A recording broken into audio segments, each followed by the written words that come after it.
Nate, you want your butt pillow? Yes, I will take it. All right, I'm gonna pee. If somebody buzzes in, can somebody go down there and let Alex in and show him that we're up the stairs? Is that doable?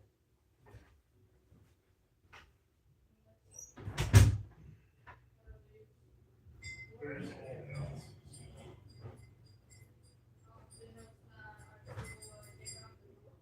No, but you know what's really funny about that, dude? So I was watching the Mighty Nine, and then did you get to the episode where? I finished it. Yeah, dude, all the penises were drawn on the statues and stuff. Yeah. That's all I could think I about. remember where This dude draws a pee on a door, and it's on a TV show. And Yeah. they do the same thing. Oh yeah, so I was playing roller skate and like there were these goblins and in their inventory there's something called goblin drawings. And I thought it was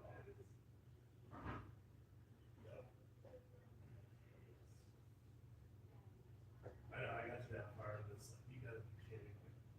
These people on the show is exactly what's in the show. also that the jester character. It beat you know. It has beat the jester character literally in one of the episodes literally just made a imaginary dildo and hid it into that Like, that yeah. Yeah, that was kind of funny. That show is definitely surprising, but I'm not. It's stuff that we would do. I mean, basically, that show is things that we would make up. And I already have probably done. Kind of. That was not that far as it goes. Guys, this is Alex. Alex, this is Nate. My wife Nicole, Carson, Zane, and Cameron.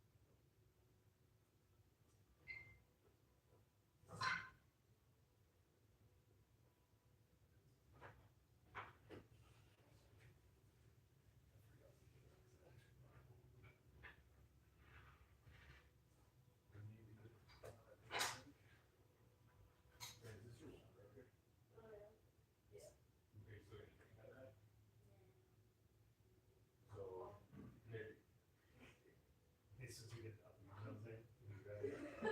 Can you grab me a coaster, please? Are you gonna use this glass again? No.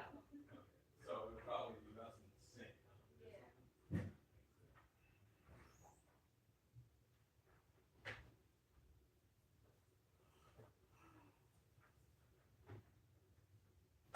Where's our other chair? It's in the closet, I think. It's in the closet. Oh, it's what that shit's on. Okay. I don't need it. I mean, I'll eventually figure that out because I usually like having shit on here, but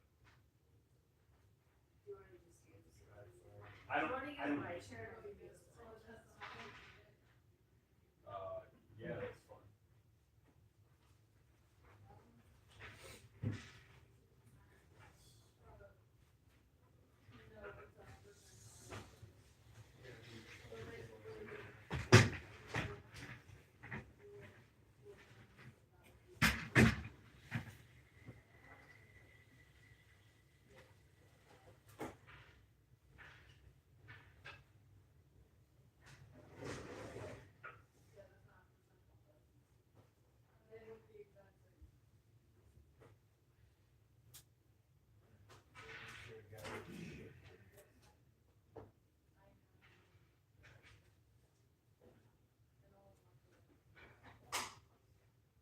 Feels super awkward being over here without a TV screen up.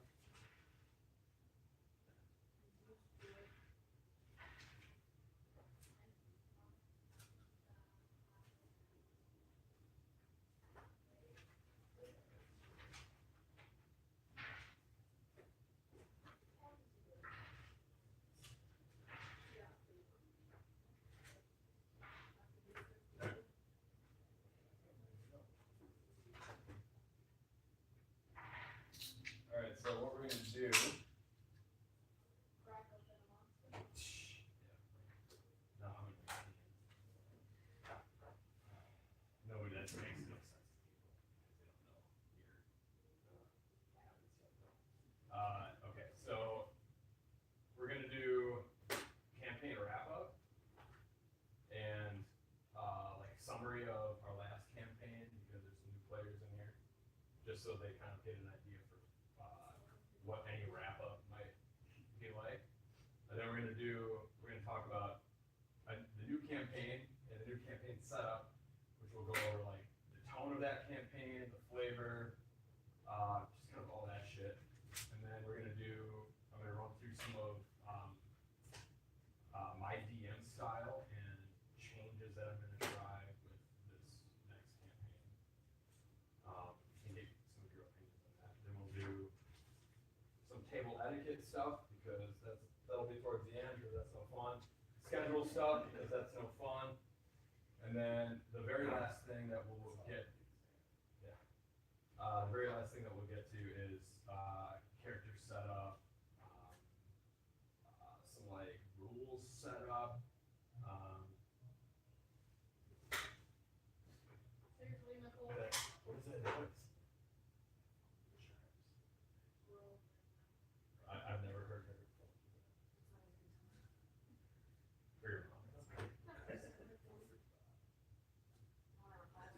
I mean, usually it's like a phone.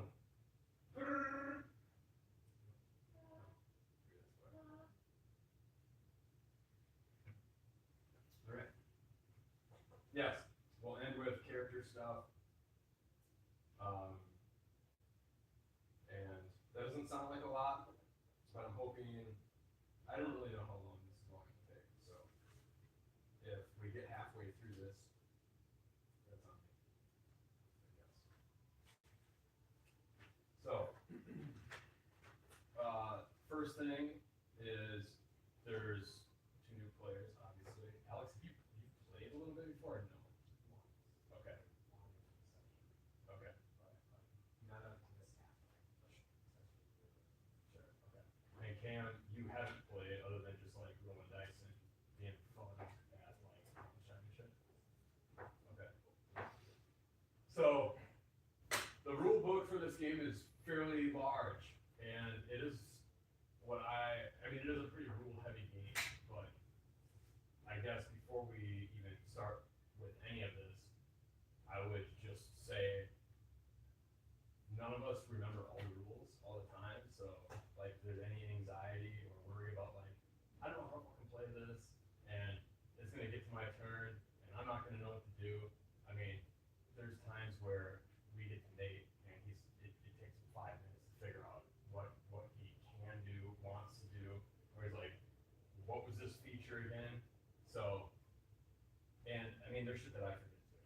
So, if there's any like anxiety or worry about like rules or being a new player, it may not help me saying this, but honestly, just try not to worry about it because nobody at this table is like, I would consider like a power gamer where they're like, they know all the rules and they're like making their characters like win max and stuff. It's more about just fun, the storyline, shit like that.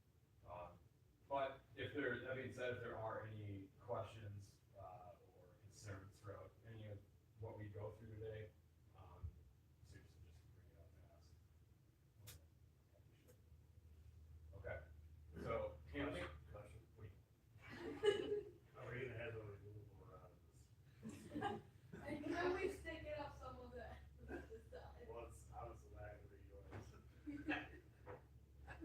Okay. The immovable rod has been brought up several times. Yeah, is it already? Oh yeah, he's been asking about it every weekend. Yeah, he will be like, can you do the dishes? I'll be like, will you get Come on, that's Black Panther. Okay, so you guys know what an immovable rod is by chance?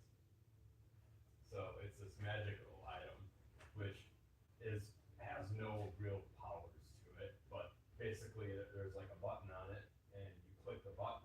It's like a rod that's like this long. It's like basically a cane or like a small staff. You click the button and it stays where it is. So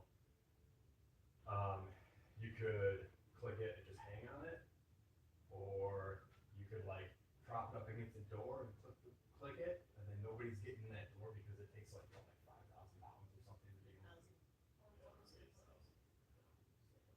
it's, and you'd think like this, you'd never use this thing, but last campaign, there were so many puzzles and like situations that they would get in where they would just be like, hey, I bet if we do this with the immovable rod, we can like get past all this, and then there was talk about, I don't know, at some point, put the immovable rod in somebody's ass. Thankfully that never happened, but, yes, so, I love the immovable rod shenanigans, and there may be one in the next campaign. One. So like, if you guys try to find it, it may present itself to you, and there may be a quest about it or something, but it's gonna be up to you guys to try to find it. It's definitely not gonna be one of those ones where you're like killing goblins in a cave and the goblins just happen to drop an immovable rod. I forget how you guys got this. I don't remember, dude. In those ruins. Start almost. You gotta get rid of that thing.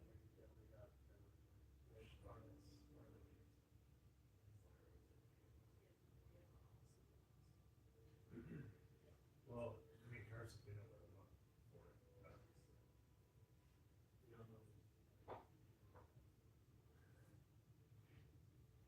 All right. So we'll do campaign wrap up, and we'll start with summary of last campaign. So summary of last campaign. Very, very long story short, because how long did that campaign go? Like 3 years, 2.5 years. Almost. So how do I summarize this? Basically, there was a very powerful elven man whose daughter had passed away, and he spent most of his life trying to figure out how to get his daughter back alive, without like using necromancy and doing those shenanigans. Well, then he couldn't figure anything out, any way to bring her back. So then he got really close to getting too old to be able to do anything about it. So then his mission became, how do I live longer? So he started to dabble in necromancy himself, and started to make himself into a lich so he could live forever. This screwed with his mind. He ended up kind of getting corrupt in the head, basically, kind of lost sight of why he was doing it. But then he changed his mind about bringing his daughter back because he didn't think that was possible, and essentially wanted to collapse all the planes of existence down to one plane where nobody could die and nobody could be birthed. So no more new life, but then nobody could die. And that his whole premise or idea around that was, well, then there'd be no more suffering if people couldn't lose their sons, their daughters, their best friends. But this flattened plane that he created obviously had some major drawbacks. Like there was no new life, and I mean, what else was there, guys? There was no more like food. There was no reason to eat anymore. The meaning of life in those areas or in this place just would kind of be extinguished with time.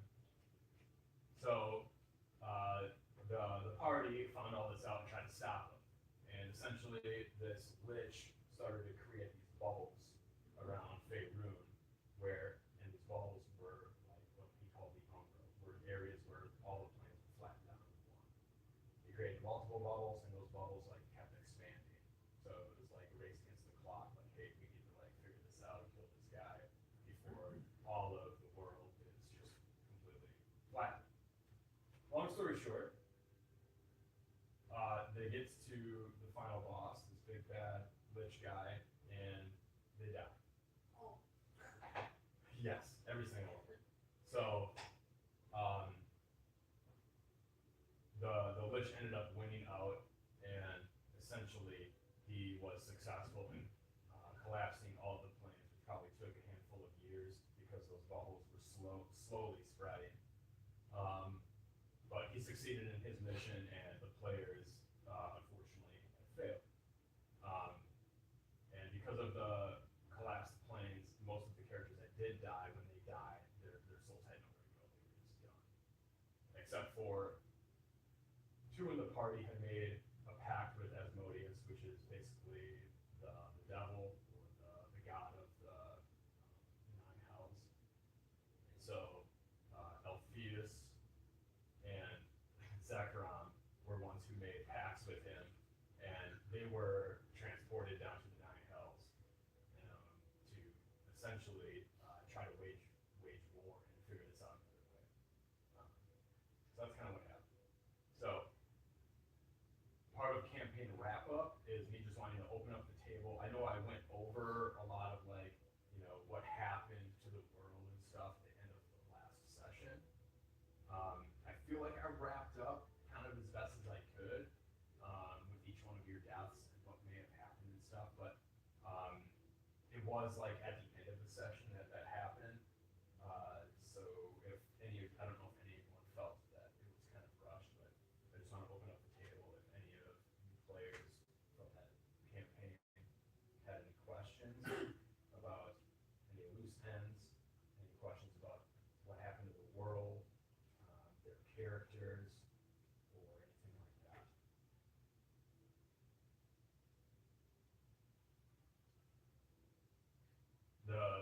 He succeeded, and eventually probably took maybe 4 or 5 years of time, but all of the planes were collapsed down to just the one Umbra plane. All the gods, because that's the other thing that Lich was doing. He found a powerful enough staff to get rid of the gods. He had to do that in order to collapse the planes, because it was a god for each plane, basically, including Asmodeus, which you guys made the deal with. So essentially, the nine hells was also collapsed. So ultimately, we died. Or we just became Umbra. There was a war, so you guys would have met with Asmodeus, and you two were the head of his army, and he definitely wanted to still fight, but he basically tells you guys that that was our last straw, was getting rid of him, because Asmodeus can't lead his plane, and once it collapsed, he was telling you that he would perish, all the gods would perish. So you guys can tell me what you would have done if anything different, but I guess I assumed that you guys did his bidding, went to war and tried to figure it out. But essentially, parts of the nine hells were being collapsed too, and all of the inhalers and all of Dalruin's, all of the witches, his army wasn't making it into the nine hells, and it was just this massive, prolonged battle of probably 5 or 6 years. But ultimately, in the end, yeah, it was failure. The nine hells was collapsed as well. If you guys wanted to make some rolls to see maybe if somehow your characters survived and became Umbra in that world, we can do that if you want. Otherwise, you can tell me what happened to your character and how they died, or if there's anything extra there. I wouldn't mind doing that. Okay. I remember thinking about that.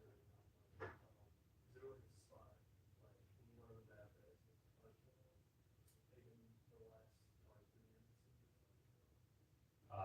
Yeah. Where the forest was, really Yeah, so up in the spine of the world, all this northern side probably would have been his last area, because the population up there wasn't vast. Same with not so much the south, because there's a lot of populace there too. But yeah, so we'll just say that in 5 years he succeeded to the point of total completion. Everything was flat. And the one Umbra plane of existence. But the last to get hit would have been the ice spiders and Mithril Hall and stuff like that. It was eventually, yes, but that would have been one of the last places. Because the Underdark is part of the material plane, it's just very low, but it's still considered part of the material plane. So in the Umbra world, after everything's flattened, the Underdark is actually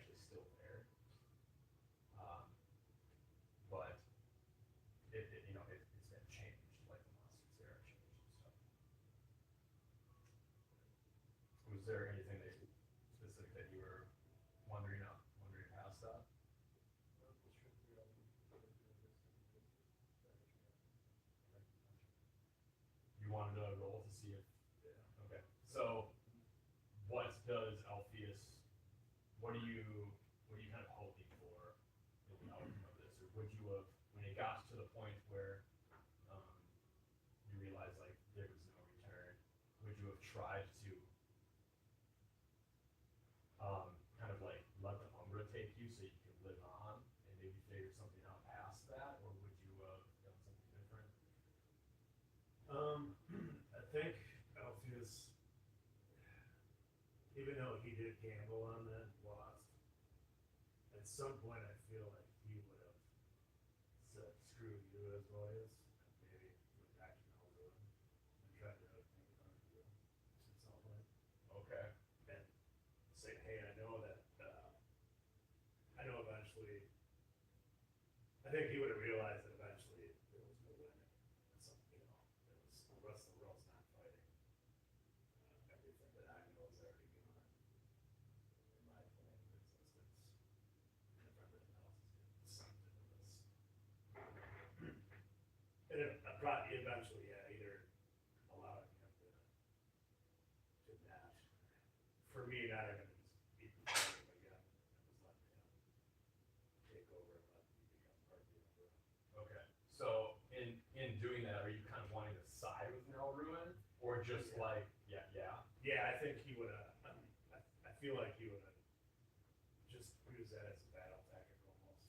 In a deceitful way, or like actually like wholeheartedly be like, you had it right. I want to be on your side. Yeah, it would have been like, hey, soldier's honor. I screwed up. We should have somehow, yeah, been partners in the last part. So Okay. we tried to side against it. And Zachron, being that he would be like you were the champion of the Nine Hells, and he would have been right underneath you. Would you have wanted to do something similar or different, or would you not have been okay with that?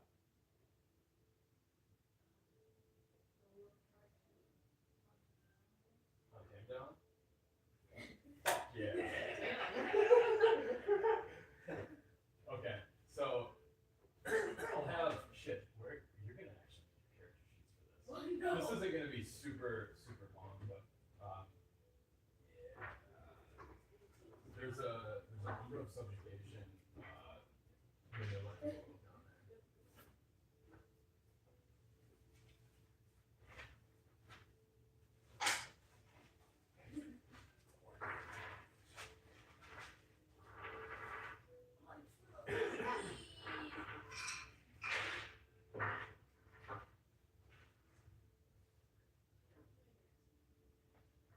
It should be one of the first ones. That's Carson. There you go. The next 3 are probably handle the spell sheets. Yeah, grab that stack.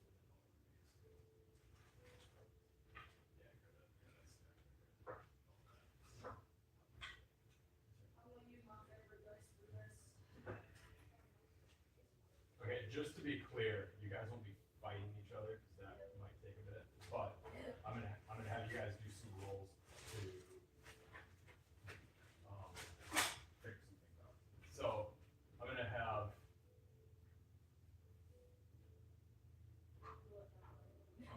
you make your choice between a deception check or a stealth check. Your choice, just let me know which one. And this is you basically trying to like not get caught communicating with Nelrune by either Asmodeus or Zachron. Okay. Go ahead. Well, nat 20. Okay.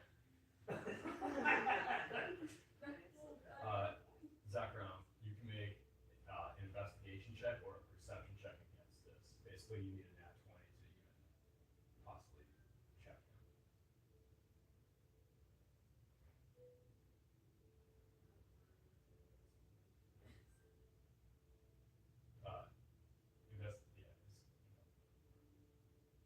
Oh.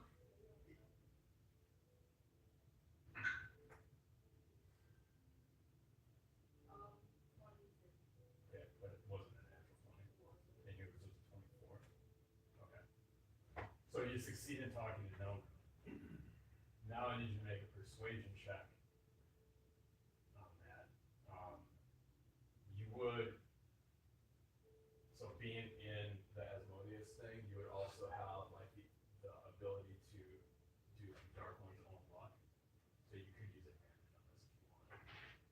advantage on this if you wanted. Okay. This is super hard, by the way, because he's already like basically 12. Okay. Can you give me my dice?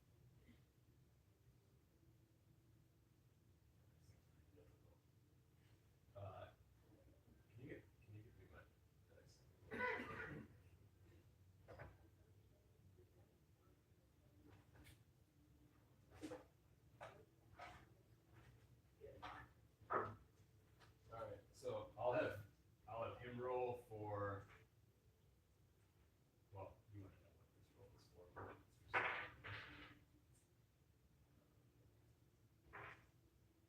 what did you roll? 12. Oh,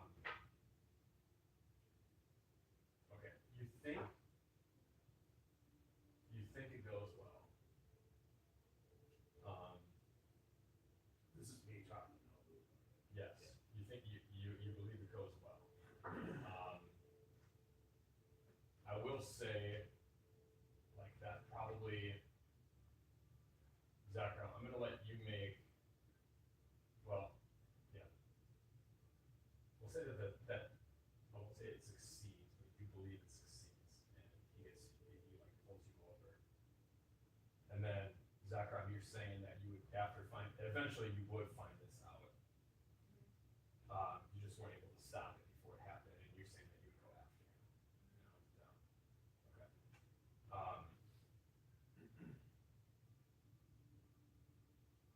Okay. I'll let you guys decide. We can do like 3 different rolls to see which one of you ends up coming out on top.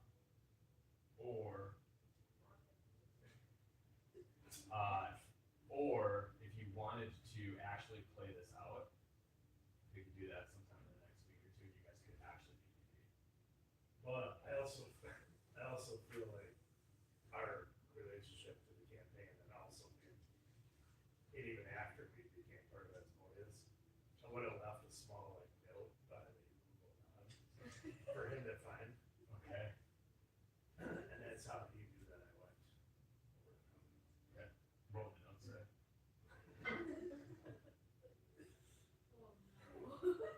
And all you open it up and all it said was use with caution. I'm sorry, I can't believe what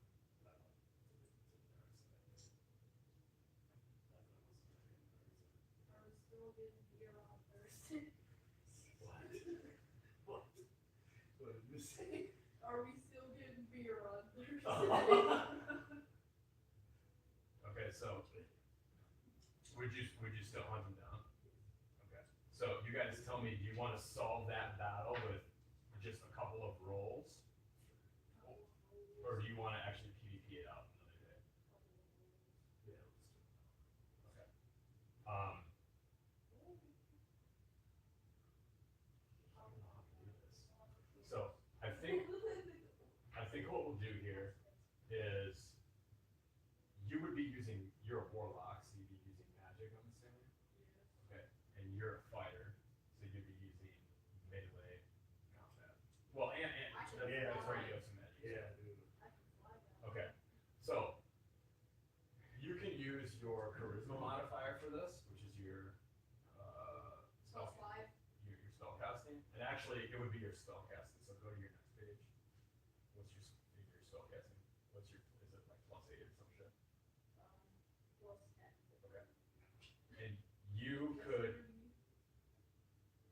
use your whatever your modifier is for attacking, like on one of your weapons actually. Well, I like great axe to be plus 10. I Okay. gave him that sword, goddamn. Yeah, you did. Oh, that was that the dragon sword? Yeah. No, you made a different sword for me. No, it was, I don't remember. Right, so they're both +10. Is that what I'm getting at? Probably, yeah. Okay. And we're just gonna cancel it out then, and you guys are just gonna roll best of three d20s, basically. If you guys are okay with that. I'm gonna use his cheese dice. You're gonna roll all three there. No. One by one. Do you want to middle of the table? We should probably have flats. This terrible house.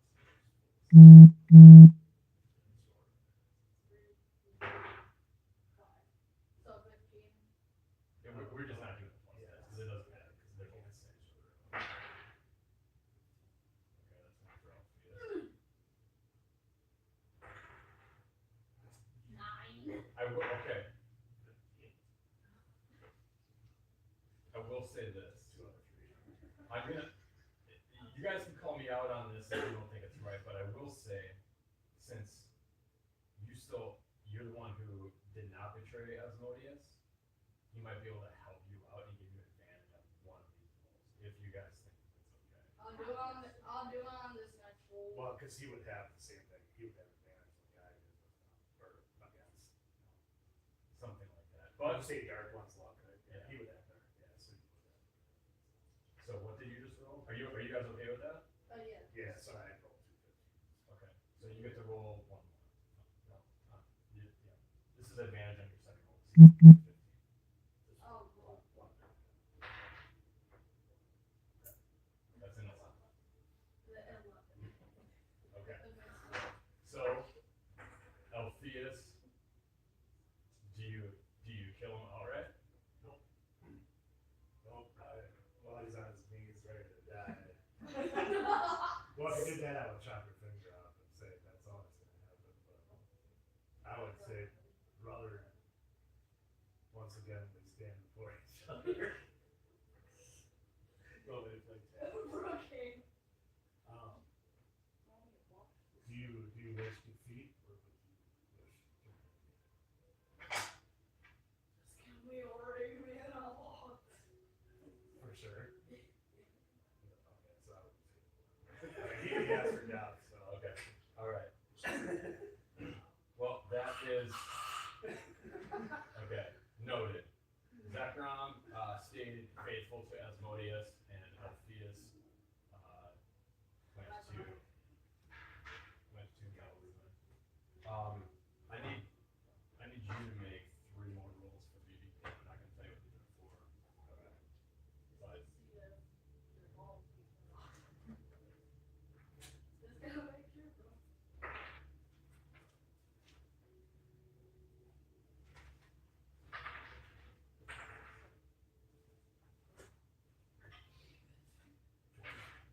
yeah.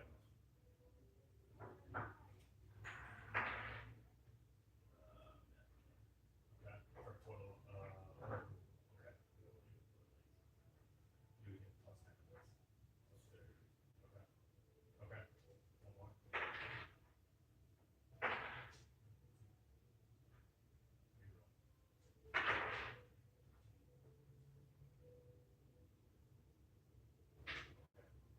One more.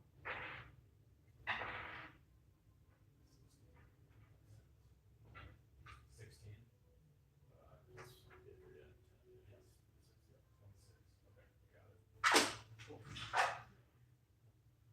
All right. Any other loose ends that we want to wrap up from the Umbra subjugation campaign?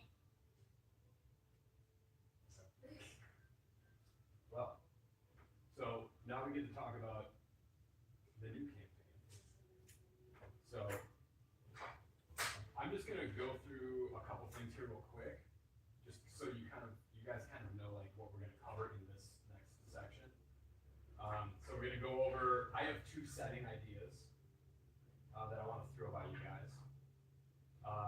So we can either choose one of those 2 setting ideas, or if we're not really the majority isn't jiving with those, then we're literally gonna try to create a setting idea together based off of what we all want. We're gonna go over the tone for the setting. The tone would be things like a dark or grim tone, gloomy, pessimistic, or like a light and whimsical tone, humorous and optimistic. We're gonna go over flavor, so whether it's a heroic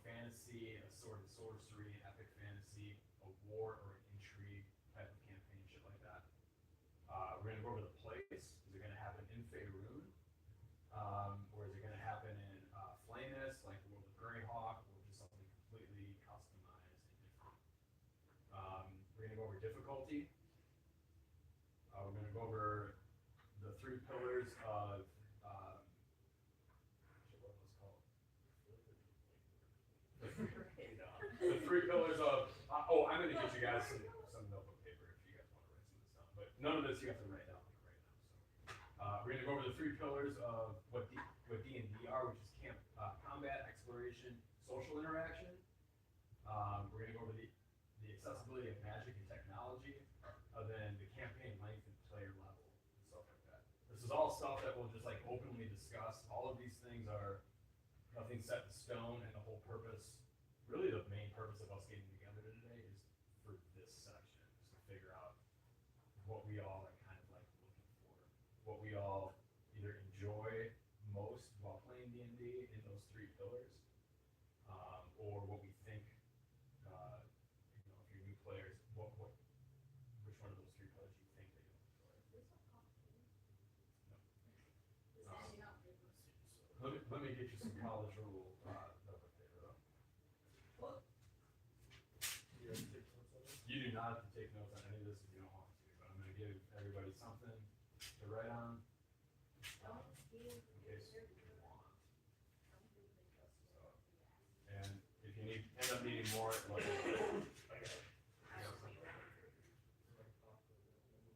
well, no pop quiz.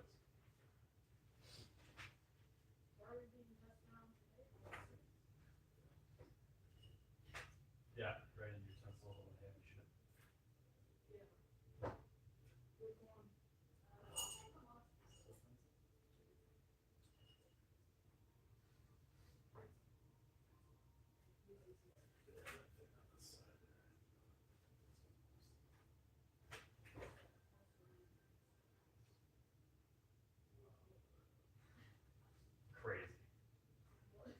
Crazy pencil technology. Okay. So I'm gonna go over the 2 campaign settings that I kind of just brewed up a little bit and see if either of those are like, fuck yeah, let's do that, or if there's certain things you guys like about them. Like I said, we can either choose from one of these 2, or if there's like an actual D&D, like a true D&D module that anybody knows of that they want to run, we can talk about that. Or if either of these 2 sound good, we can start swinging some ideas just around and talk about that. So, idea 1 would be just a continuation of the Umber campaign that we just played, where Nelruin succeeds. There's only 1 plane now of existence. It's all dark and gray, all gloomy and dark, all that shit. What would happen in this campaign? There would be blood pyres. So, one of the ways, Cam and Alex, one of the ways that the players last campaign were trying to defeat Nelruin was with one of the goddesses, like pool of blood. The Raven Queen had this pool of blood in her realm that she basically souls would like, when somebody died, their soul would like teleport into this pool and just add to the pool of blood. In this campaign setting, once people realized that all of the planes were going to collapse and he was going to succeed, some people found out that they could use that blood, and they got some of that blood to the point where that pool was empty. And there's pyres now where there's any of the major cities have these pyres, these pools of blood, which give off this area where it's safe from Umbra monsters. So you have like these bubbles of safe zones where the darkness couldn't like come in because of the pool. You would have like, and these pools would be like sacred and also like very rare because it was only a certain amount of blood to take. Outside of these bubbles and outside of these cities would be like really fucking dangerous. Like that's where like the Umbra monsters would be, and those like nobody would really leave. And the people that do leave, they would leave on excursions to go get more supplies, try to find more blood, which is kind of like a non-existent thing because it's all been taken. And yeah, in this campaign, all the gods have been destroyed by Nelrune, but some clerics believe they were cast out of their realms, not fully dying, but becoming mortals, and they now secretly walk amongst the populace. That's not something that's ever been proven, but it's kind of like some clerics believe that's what happened. So that's one campaign setting, which would be a continuation of this, maybe like 100, 200 years after. Another campaign setting that I thought of would be something called, or around the lines of like the Fall of Dragons. In this setting, there were heroic groups that got together and basically have slain nearly all the dragons because it came to a time where the dragons saw that power and numbers were capable of wiping out humanity, and so they took it upon themselves to start doing that. So these heroic groups kind of got together and started slaying the dragons and succeeded to the point where the only dragons that exist now keep themselves very hidden and secluded, and basically pray they're not found. Or some of them are rumored to command their own little small armies in some of these small areas. In that campaign, the PCs, you guys, would kind of essentially have to decide whether, are you going to get together and seek out the rest of these dragons and kill the rest because the world is better now? Or maybe not all the dragons ever deserve to die. Maybe that whole war wasn't as black and white as some of the king made it seem.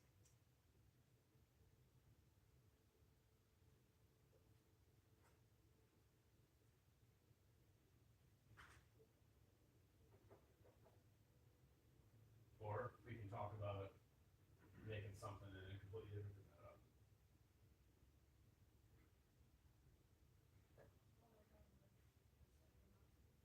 Fall of Dragons. I almost think that would be especially you guys put at it. If it was the same party, it'd be continuation, but not at least an equal option. But maybe if it's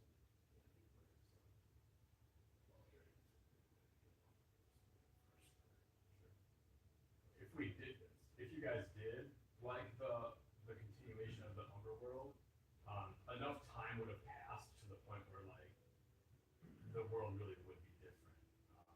I personally don't feel like they would feel left out because essentially your new characters would know nothing about really what happened in that, how that all went down, other than like maybe rumors and books. But so I personally don't see that as being a problem, but I totally get you.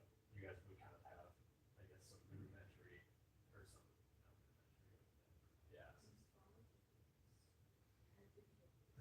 I mean, that being said, you all fucking died, so. Yeah, that's true. But how do the rest of you feel about these two?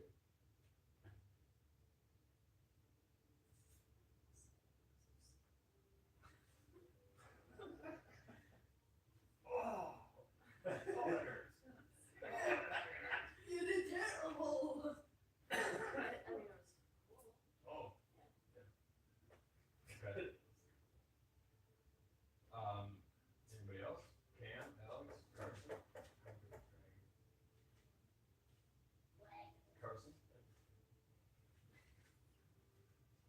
Make her when you die. So the next question is, this Fall of Dragons idea,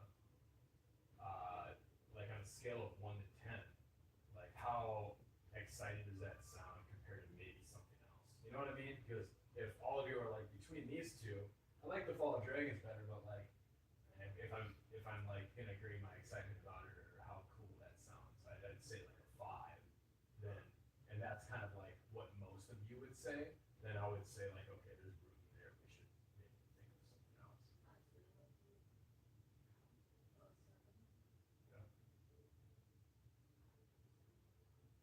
Yeah.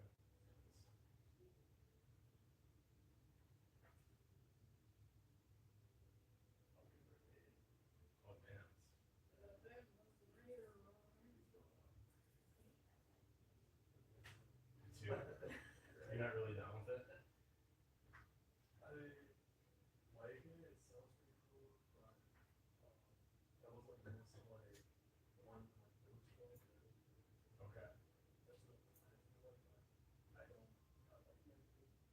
So you've done a lot of stuff with dragons before. I did a lot of storm before, and doing the same thing over. Well, this ain't no middle school. Yeah, this is next level dragon. Has an extra leg. Okay, no, that's good to know. Nicole and Alex. Okay. Hello. What?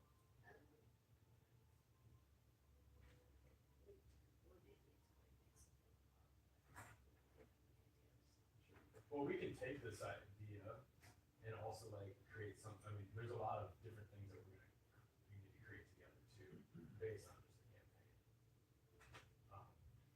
So, Carson, can you tell us a little bit about how those campaigns went or how those sessions went in middle school and how like you don't, so I can kind of have a better idea like what you didn't like about them, what you don't want or needed. Probably just feeling and being like a total like old school dungeons and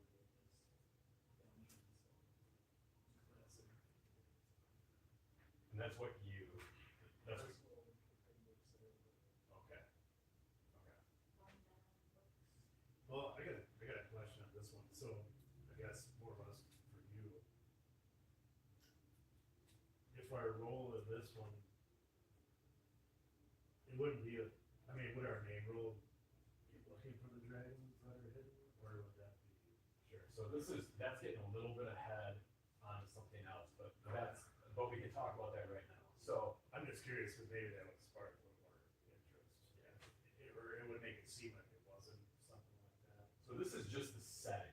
This is just like what world it is and what has something big that's kind of happened that has constructed how things currently are. So the way IDM is completely non-linear, meaning if we decide on a campaign, at no point in creating it or something am I going to tell you like what the end of the campaign is going to be, because I don't even fucking know. And, you guys, there is no railroad. If you guys get into the campaign and on session 5, you guys decide or run into something that's going on in the world that has nothing to do with the last dragons remaining, and that's not where your party's focus is for whatever reason, then the campaign folds into something else. It really is like non-linear. So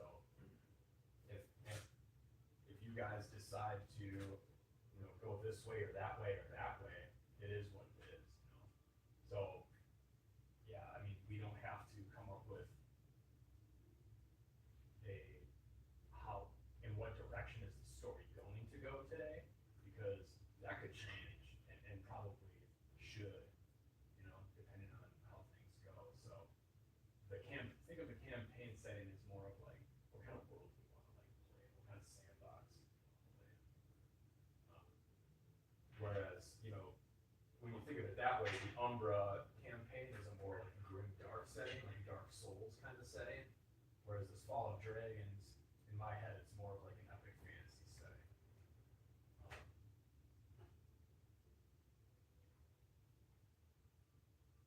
So, Carson, something that you don't really want to get into is like, are you saying like you don't really like the idea of dungeon delving and finding dragons and it all be about like slaying and delving dungeons, or?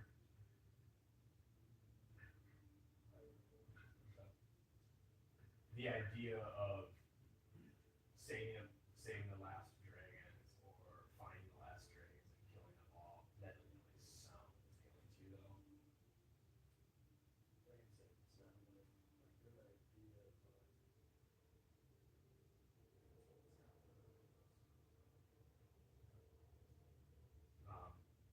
But with a new campaign, maybe you're looking for something that is outside of the realm of like a normal D&D campaign, or like the standard like group delve in dungeons to look for loot and run across a dragon, slay a dragon.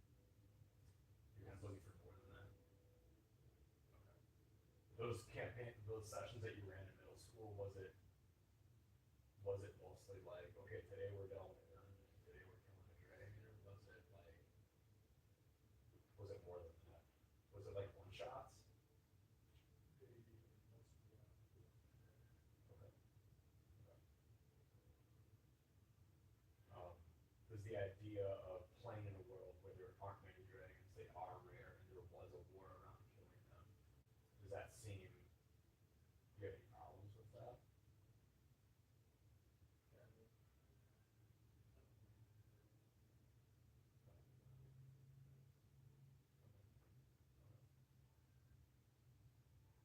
Alright. Well, let's play around in that world a little bit, see if we come up with something that is a little bit more nuanced. So, when we talk about tone, I see tone as like there's two different sides of tone. There's like the dark side and the light side. So like overall, like the dark side of tone would be like Dark Souls stuff, grim dark, tense, everything's gloomy, and maybe the world is very pessimistic. Whereas on the lighter side of things, you have tone words like whimsical, humorous, and more optimistic, kind of like foolhardy in a way.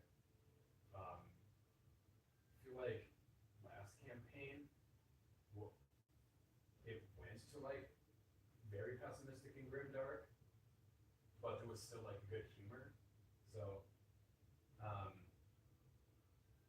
like we need to find like, I'm guessing there's always going to be like some middle ground here, but like I guess maybe going around the table or anybody who wants to chime up, what would be your preference as far as tone? Is there anybody that like, when you hear the word humorous, is there anybody like, I don't want any humor in my game, I want it to all be like, super strict, and, you know what I mean? So like that kind of information is what I'm looking for. Like, what are you guys looking for as far as tone goes?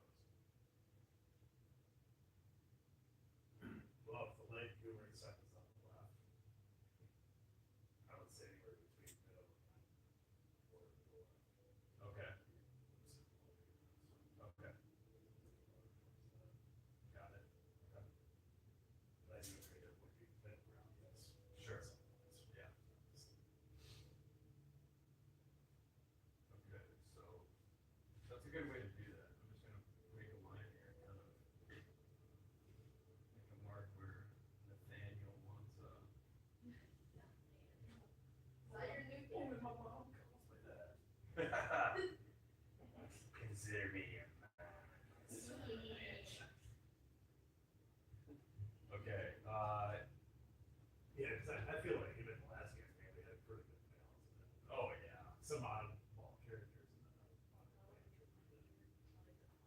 Goblin drawing. Yeah.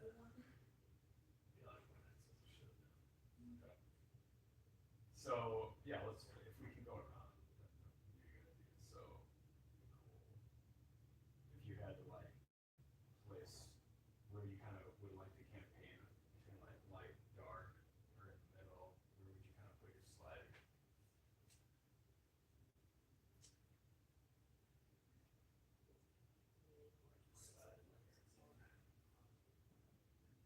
Okay. Okay.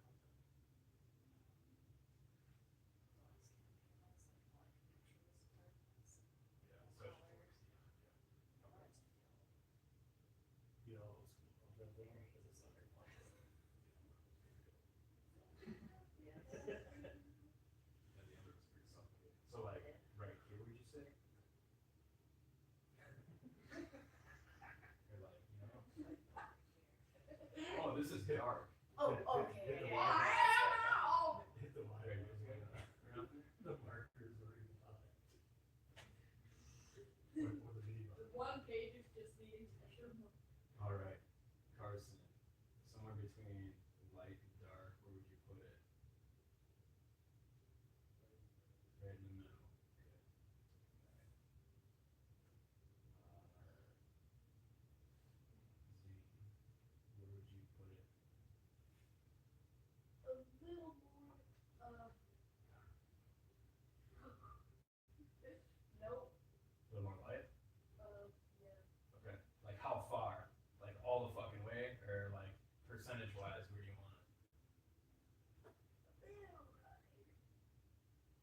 right here. Yeah, Robbie's gonna get it. All right, Kim, can you kind of picture what we're doing here? You got an idea what this looks like? So either, you know, there's like the 50% mark, or like really light or really dark. Where would you put it? 80% light. What? 90%? All right. Where the hell is 90 or 80? I like the numerical value on that. That helps. Okay. Alex, what do you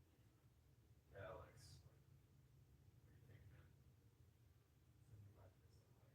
Okay. It's like, in the last campaign, you guys, did you know the world was gonna end the whole time? Yeah.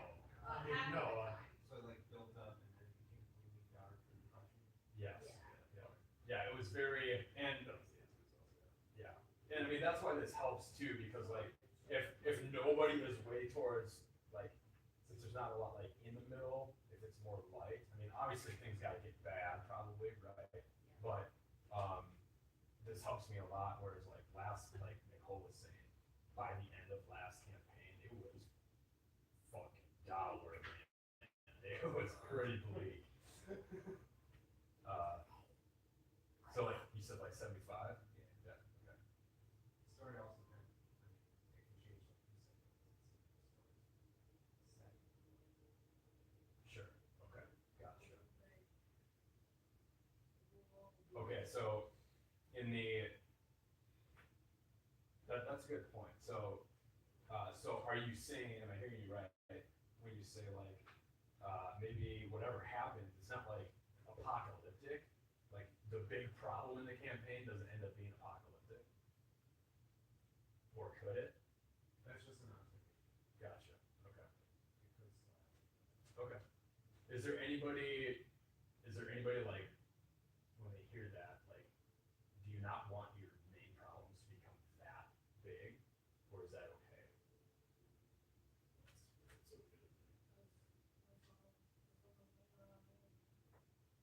It's okay. Anybody else have any big thoughts on that? Behind the scenes, he's just gonna flip a coin.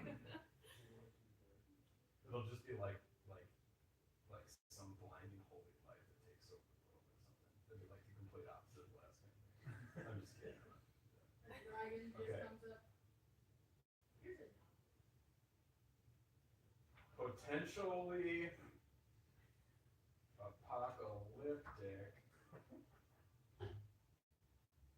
parentheses, deadly. but not necessary. We are all screwed. So we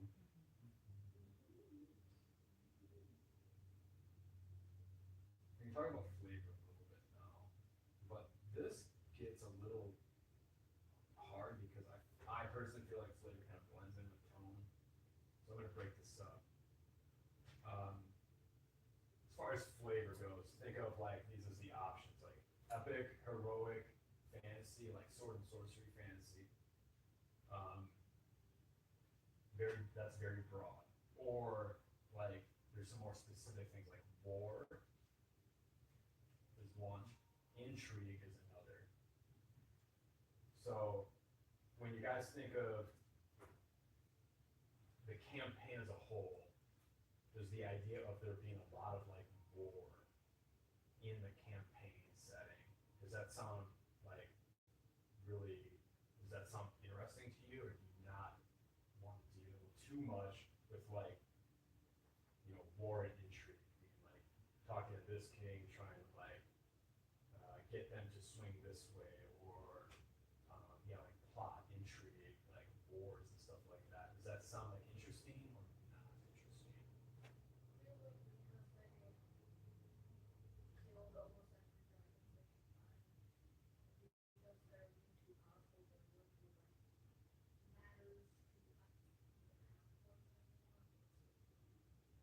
Okay. So you maybe like the idea of right now, because of the dragons not, you know, doing a lot of, or causing a lot of chaos, maybe things are kind of in like kind of a utopic, like peaceful setting right now, starting off. Is that kind of what you are saying? Okay. Yeah, I was thinking the same thing, if that's already kind of the case, then the world is even more open to what's going on, or the whole drag thing is kind of over, but there's a possibility. But there's always, I think, yeah, like 75% of the having fantasy would be cool, but then a little bit of intrigue, sure, all that, we could plug that in. Yeah, or, Yeah, I'm not, like, if people at the table are saying like I'm not really like heavy into intrigue and war and stuff, that's not to say the party's never gonna potentially talk to a king or have like a problem there. It's more of like, as a whole, like, if the table was like really like into it, like I really want the campaign and a lot of our problems to be like that or not like that. That's kind of what I'm looking for. So that's good to know. Anybody else have any thoughts or anything on that? Whether war and intrigue is like something that sounds really exciting to you or not as exciting?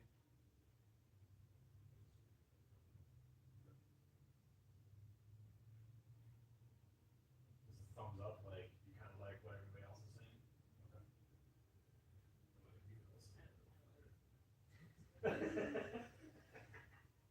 What was that? we could also do little things. Oh yeah. I'm just picturing the kid at the computer.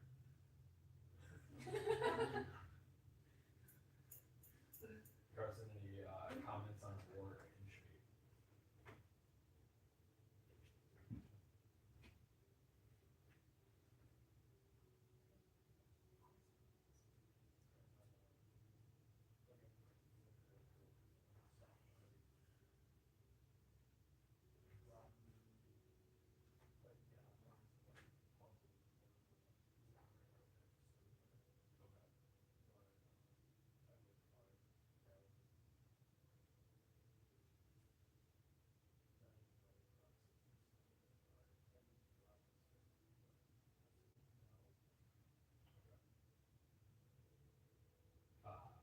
Okay, so does anybody like completely not like this statement? War is okay, it may happen, though right now, like the world is kind of at in a time of peace.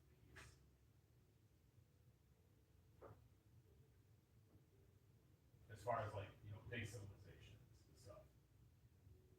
Anybody like completely not like that sense? Okay.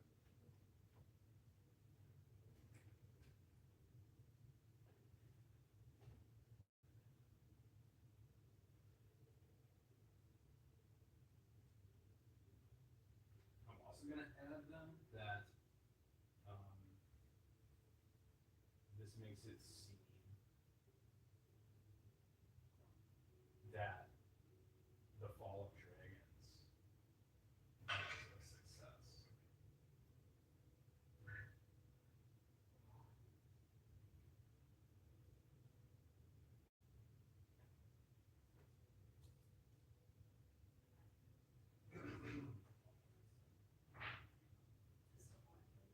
It did disappoint me, because I thought I was gonna get like, there's a turd in the middle of it. The branding on that, the branding on the package. I still have the package. Yeah.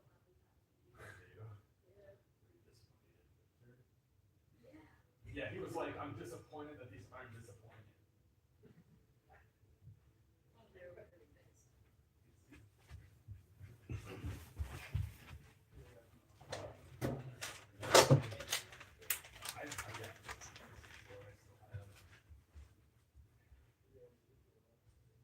I mean, we're.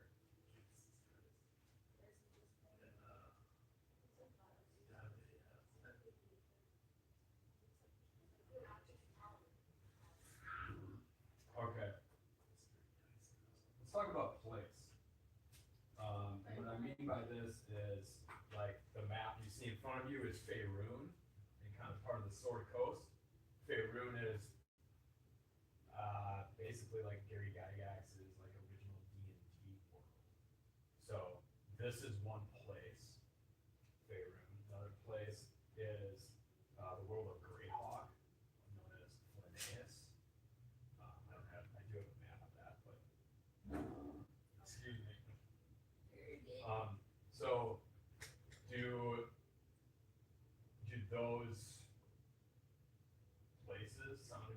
you. Do you have a preference? Do you want something completely new and completely like made up from scratch? I feel like we kept on using this world. I would probably want to venture in the new one. Just keep in mind, if we were to choose Faerun, like the Umbra, we'd be starting from scratch. If we're not doing like the Umbra continuation, like that whole story is just like gone. Hasn't happened, never will, sort of deal. And that also includes like if we were to do like your characters, we wouldn't run into like your characters and all of this for your characters. Okay, good to know.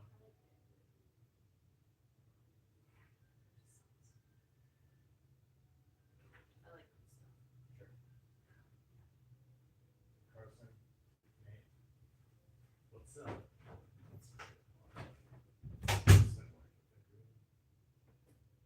it's similar to Faerun to in the aspect of like geological and stuff. It's like the same. If you want to grab,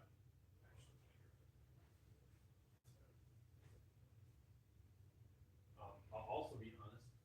I don't know shit about Greyhawk, but I will say, if we choose Greyhawk or Faerun or a world that's already kind of created, it does help me. It's much less work on me because I can just simply look up like, okay, they're going to this city. I can quick look up it, even if I don't use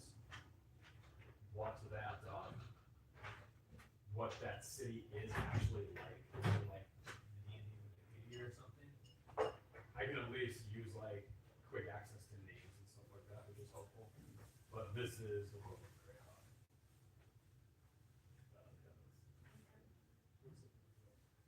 Correct. What was that? Yeah.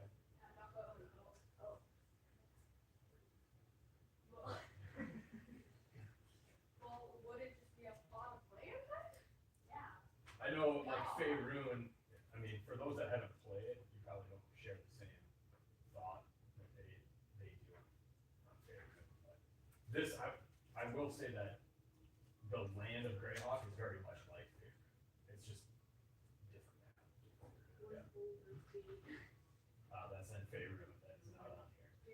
Was there a somewhere in here that's Maybe. I don't know. The high one was like there's the cold marshes up here. There in Priest. I love that the mountains are named the Hellfurs.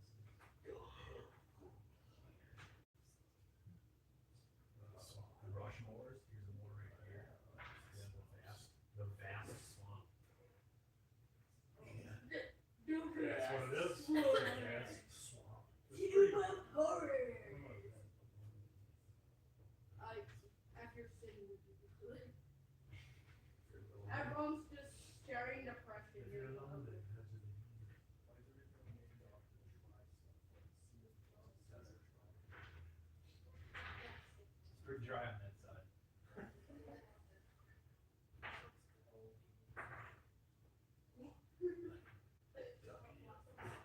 What? I love it. The woolly. I just wanna go hang out. Aquatic woolly mammoths. Okay.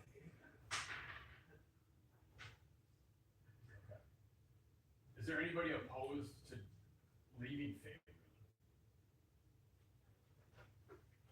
You want to stay in Faerun? Oh no, I want to leave. Okay. I've been there too much.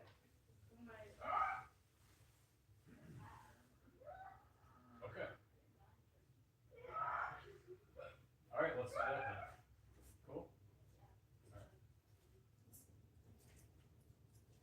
Where are you getting this shit? Welcome to hell, and They they. can do it for. Do you guys want? Yeah. Do you guys want to bring some of that to the table? Nate, do you want to tap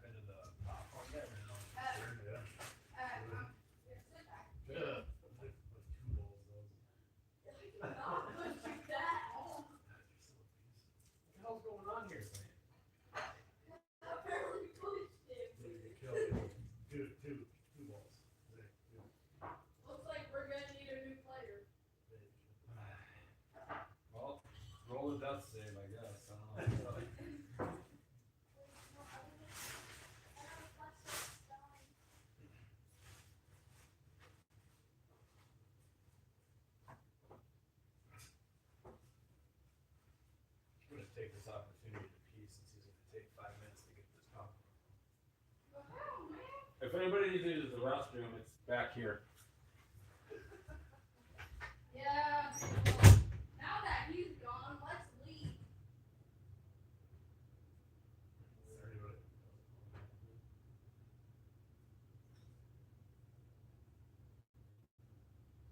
Well, he's expecting anything from the walls now. Oh.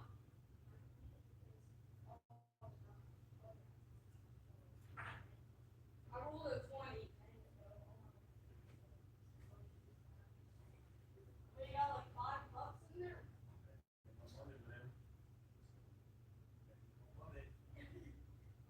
I was supposed to roll, you goddammit. Hey, if I roll above a 10, you gotta give me $1. I got 15 handle. Let's get up, get you guys.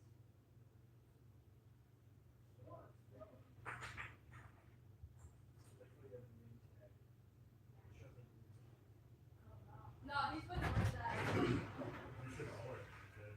Hey Carson. My name's Sparkle. So you mentioned that you were kind of not necessarily That's fine, yeah, that's fine. interested in brand names. Oh, you were when we were doing campaign wrap up, the last campaign, you kind of asked like, where's the last place that would be taken over by the Umbra, and you said that you were just wanting to know that because of maybe playing that into your next character. So, are you okay with leaving Faerun and like starting, making a character on a completely different continent and world where the Umbra like never happened, it was never a thing? Are you okay with that? Where would we start? That would be possible. There's better entrances set out like here. I mean, that's something that we would discuss during like a character stuff, something that I mean, it would be the map. You guys could literally just choose where you wanted to start. But are you okay with it being not like a continuation of the world that the same world where the Umbra happened? You know what I mean? That's true. Like kind of making it a little bit less about. Okay. You like the idea of like being able to bring something from the history of the other campaigns that you played? Yeah,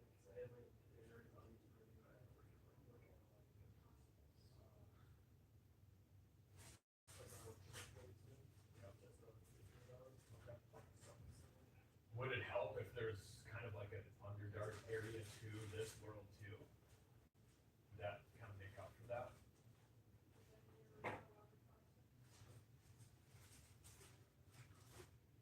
Are you wanting to play a Kenku? Or just something from the Underdark?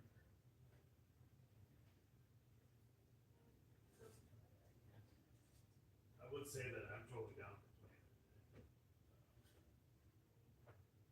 Faerun, because there's a lot of stuff we never even got to go into. So, if we want to stay there, that's up to the plan. But you did like the idea.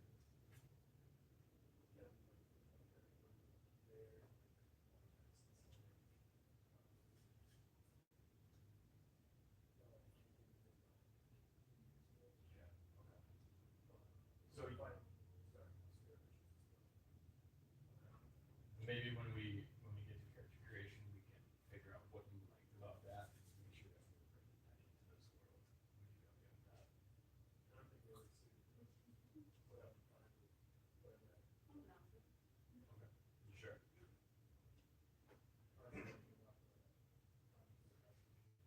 Well, we can talk a little bit more. I may not want this to be awesome for you. So whatever we can talk a little bit more. You can let me know what was awesome about that specific stuff, and I can make sure we can make that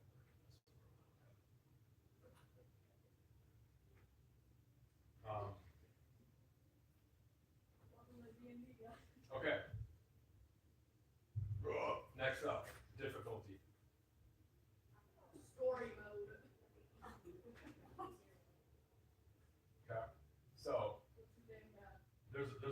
things that go into difficulty. So let me kind of let you know what I'm looking for here.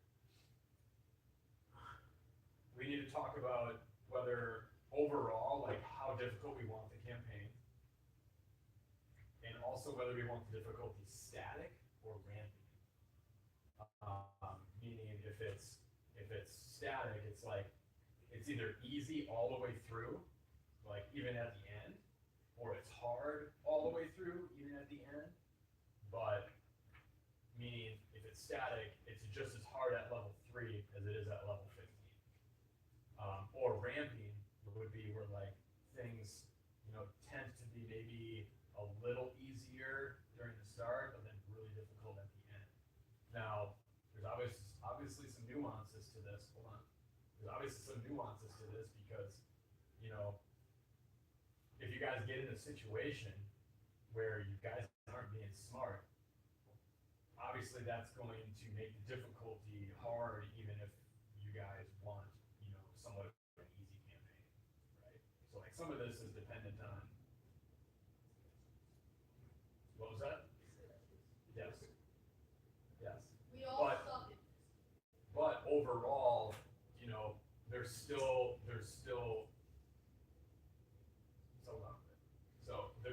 overall there's still something to be said about knowing across the table whether you guys want something that's just fucking brutally hard, extremely easy, somewhere in the middle, etc. So we need to talk about that.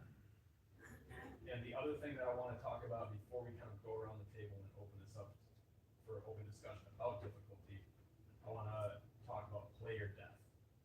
So, as a DM, I do not like playing TTRPGs where player death is something that just isn't possible.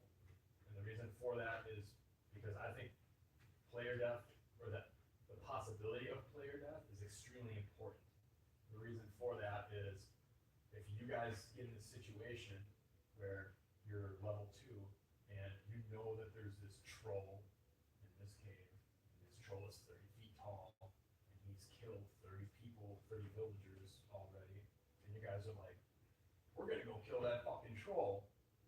And you get in a situation where the world is telling you that like this is not going to be easy and maybe you should not even try this, and you still do it, there has to be consequences, because if there isn't, it kind of creates this world where you're just doing things and you know that you're always going to succeed. And then that spills over into this table setting where there's no real purpose to even try, I don't really know how else to explain it other than that, but for me, I believe very strongly that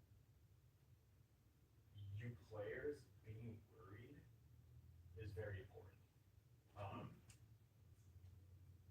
That's the reason why my character didn't die last that entire campaign. You died what, like 3 times?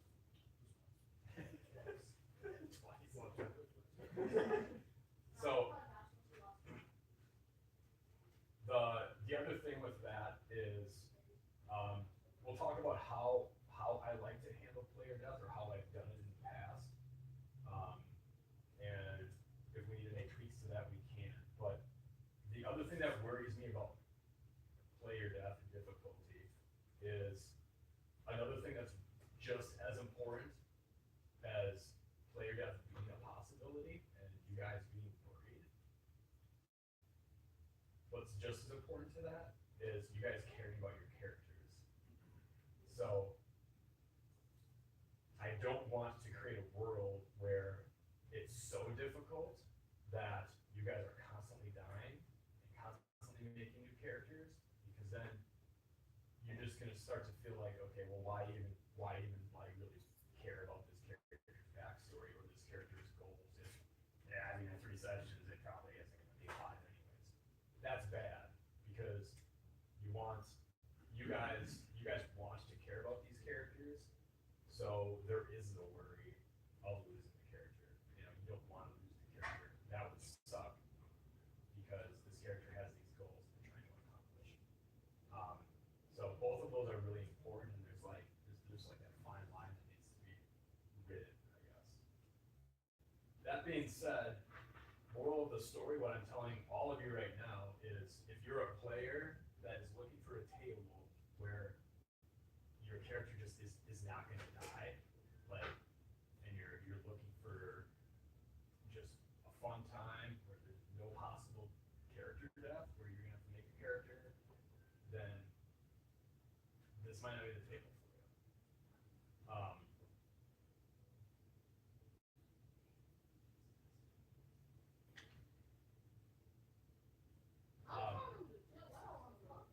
Are you hearing what I'm saying? Yes.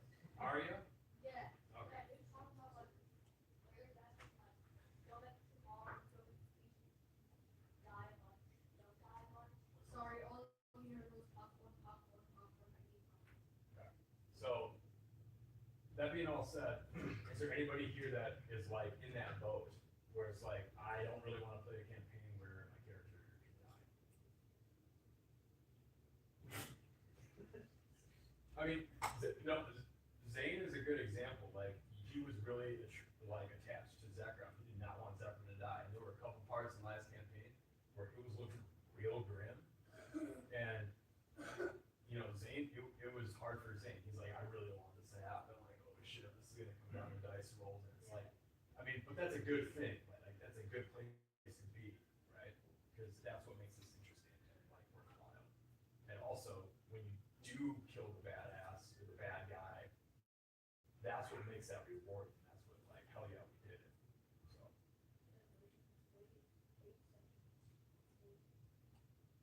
So as far as difficulty goes, we still need to like set the bar somewhere.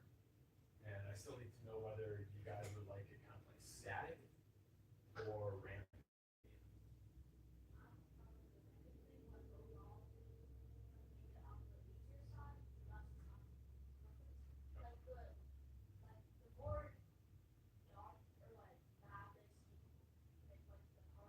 Sure.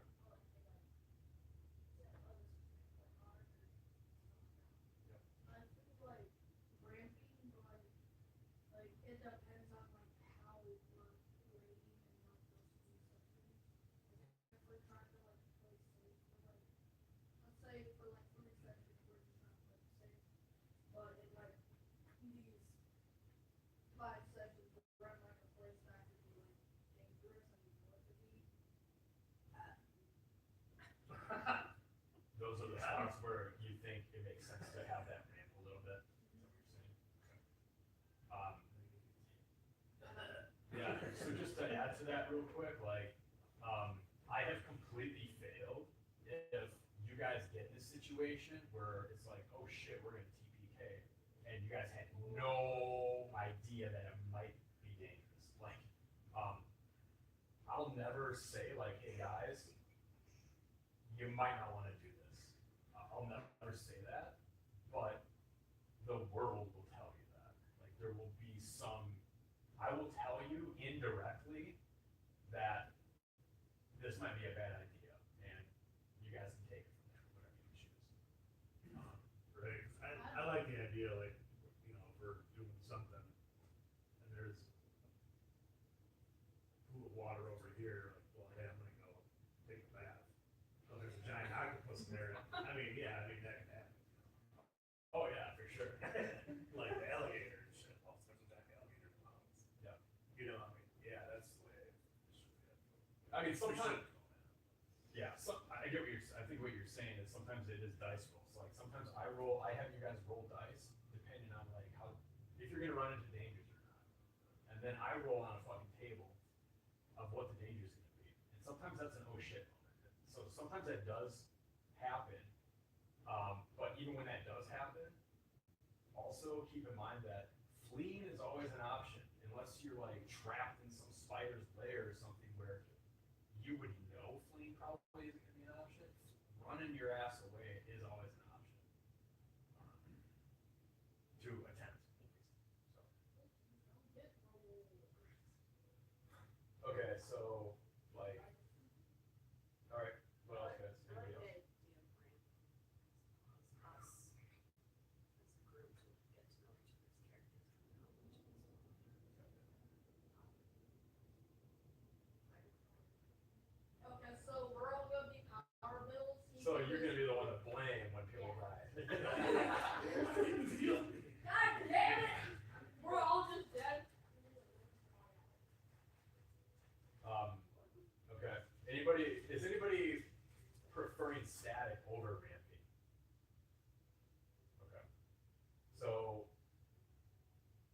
let's talk about like an actual difficulty level now. Like just overall, I know it's kind of like hard because there is going to be those ramps, but overall difficulty level for most of the campaign, because I will say this, at the end of the campaign, if you guys get that far, I mean, it's going to be pretty damn hard. But overall, like on a scale of 1 to 10 difficulty, 10 being like just absolutely insane love. And 5 being, I personally would put last campaign at about a 5 or a 6. And we, I know Alex and Cam, that means nothing to you, but 5 would, like be a good balance in the middle. Kind of throw some numbers at me, if you guys can. 6. -5. Easy. Can I ask you, what makes you feel like you'd like it to be easy? Well, I like playing games a lot. Usually when I start a new one, I'll play on easy, and I'm still pretty bad. So, I'm just gonna play it safe. That's kind of what play it safe. So, and it's like I'm hurt, and this is basically like the first game of it. Sure. So, he's just good at knowing how to kill children and roll dice. That one. Files here. No, no. More dig old files. I'm pretty bad at rolling dice. Well, we'll see. Roll the d20 right now. You got a 10. Well, if you're playing that beat like healer, man, I mean, you got kind of take it a little bit. Or you could be squish squish. Okay, Zane, give me a number. Okay, Carson, give me a number. Difficulty wise, 1 to 10. Where's your number? Okay.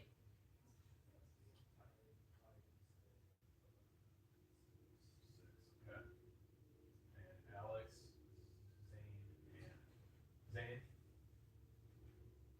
He's like a big one. Easier than what Cam wants. Is that what that says? Yes. No, it's just fine. Okay. No, he's like. I need some. Give me a number, guys, if you Alright, can. I'll give a like 5 would be like middle. I'll give like a. Okay. I'll give it like a 4.2. 4.2. Okay. 5. Did he? Where you at? I would say a 5 makes that one. Okay. Okay. All right. That puts us, I would say, averaging around 5, probably. We've got a couple 6s, a couple like 3s and 4s, and 2 5s. So, those of you that have played last campaign, probably gonna be pretty close to that. And last campaign we did have Nate's character. Nate lost 2 characters, just one. Fully lost 1 character. I lost my Yep. Carson lost 1 character, and she lost 1 character. Yeah. And I still on top. Okay, good to know. Difficulty 5.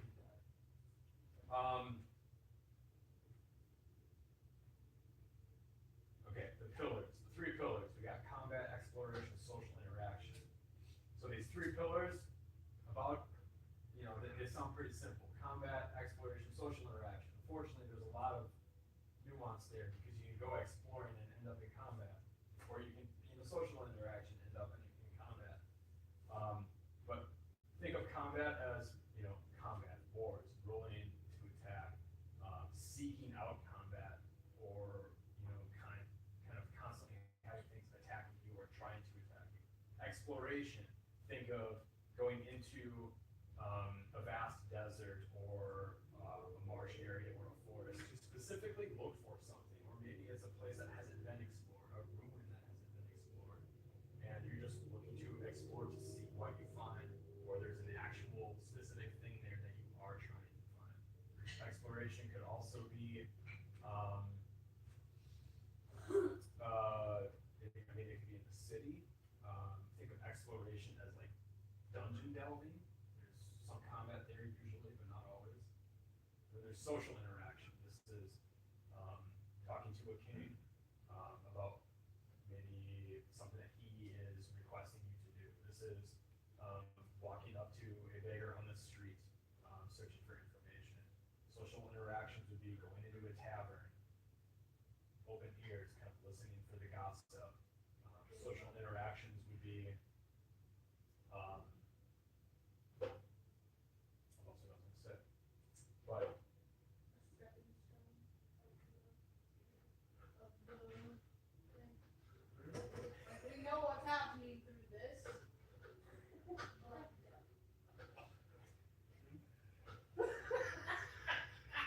You know what? I'm just gonna roll. well, I feel really bad because like you're trying, but I don't know what that means. You wanna explain that a little bit? No. Are you sure? So, well, are you thinking it this way, maybe? Do you want a stepping stone to like social activity, or are you looking? No, just like that's how we would like kind of start a mission kind of. Okay, on the social side. Okay. So what I'm trying to figure out here is some players really like combat. Like they want to show up to a D&D session and they want to be killing stuff or something trying to kill them almost the whole time. Other players really like the social aspect of it. You know, rolling to see if you persuade somebody, actively role playing with this with the DM and they're a king or a beggar or a jester, whatever the case may be. So can I interject? So what you just said right there, the role playing thing, maybe, I mean, these guys, if it's possible, I mean, maybe the question should be, how much role playing are you willing to do? Well, that is separate from this. It is, That is separate because you can have a social interaction without RPG. Really, it can just be like dice based. But these three pillars, what I'm trying to get at is there one of these pillars that you enjoy more, and you know you enjoy more, or that you think that you would enjoy more, or is it kind of even and you like them all, or is there one of these pillars that you just don't enjoy at all, or don't think you'll enjoy at all? Again, combat, exploration, social. I feel like for me, it's all like in the middle,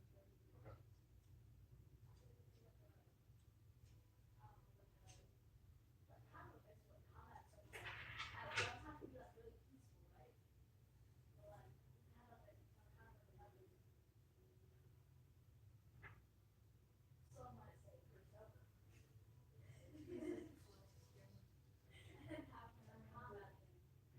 Okay. Okay.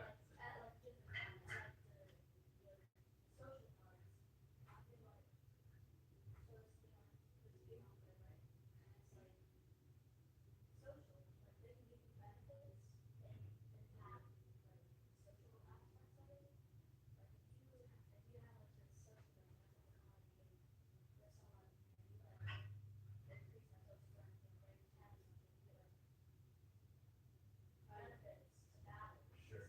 So you're almost talking, almost like guilds, or like gain a reputation with certain NPCs in areas where you get benefits from that. Cool. Yep. Okay. Okay. Yeah, that is. Okay. Cool. Anybody else on pillars? I need to know, like, if you kind of are cool with I like fighting. like fighting. Yeah. Okay. You were. Is there any of the those three that you just don't want much at all? I think my least favorite thing is social interaction. But it's just personal. Sure. Straight to me because it takes so long sometimes. Okay. But I really like exploration. Got it.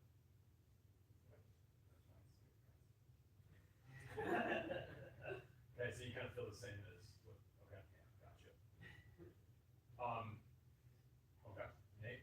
I'm kind of on board with Cameron, because the social aspect is fun, but it can also lead to combat. side more on combat maybe on this one, a little bit more. So, yeah. And the exploration is kind of comes naturally, so. Zane, Carson, any of the three pillars that you hate or like more than the others? I like, I would like welch and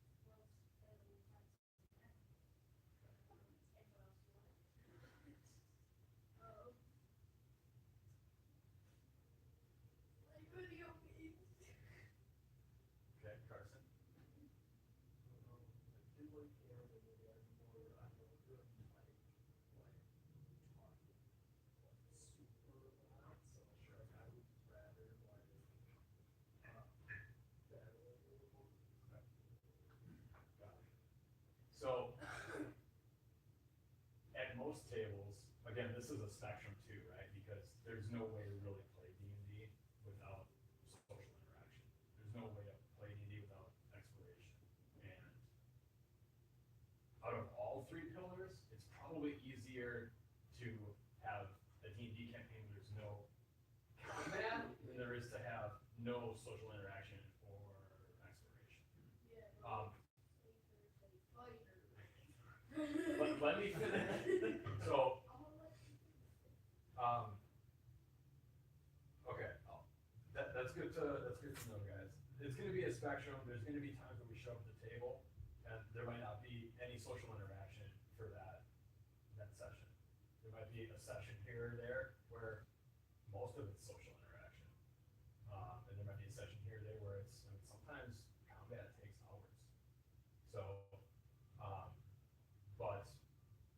so it'll be a spectrum, but knowing where you're all at is good. So I just wanna, I'm gonna make some notes here, just so I kind of. Feel like a social interaction. Possibly, yes. I mean, it's really- When you're talking about social interaction, is that like involved in NPCs or is that like the other players? Yes. Yeah, so, yeah, that could be like, actually, I would actually lean more towards, when I ask that question, I'm more so asking like with the world and NPCs. Because I think just naturally, you guys are probably going to need to talk to each other, but, yeah, it is that way too. I mean, there's players that really, like, when I play a PC, I actually really enjoy like creating relationships and like RPing with the other players. Not to like the extent where it's all the time, but some people don't do that at all. Some people don't feel comfortable doing that. So yes, it's both, but this question, I think it's more, I'm trying to get a grasp for in the world and NPCs how much. So Nicole, you said combat you would put above the rest, and your least favorite is social. So if it was like rated combat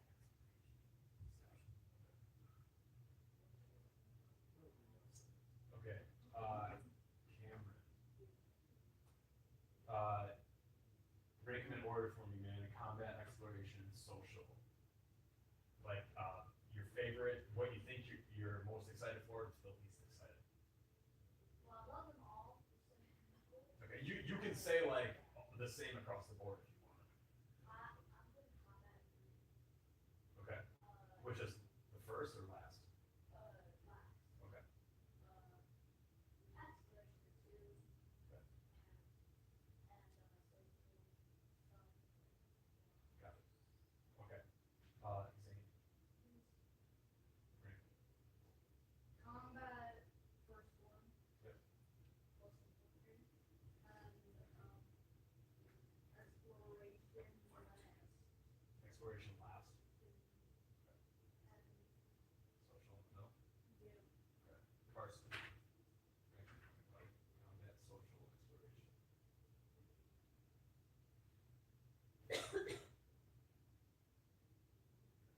Or if they're all the same, that's fine too. Exploration would be like searching for things, exploring a dungeon intelligent for a specific thing or searching mountains. It's either like going in to find what is there, or you know what's there and you're after that thing.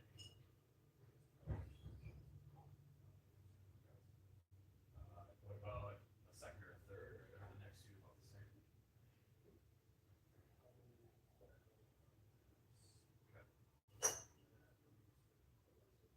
Got it. Nate. So I'm gonna put social some comment on the same level. Below that is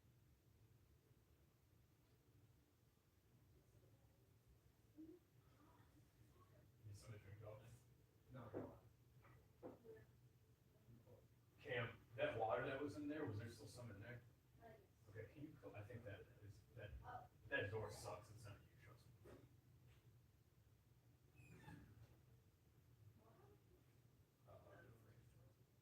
Who am I missing? Oh, Alex. I'd say that Hey, that dude, you should do it. How much do you go to that sure?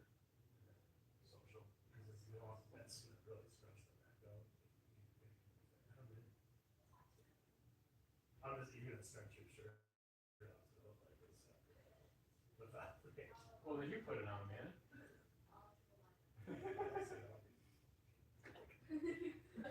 The nipple. Oh my god. Let me just make sure I got it. Both here. Carson.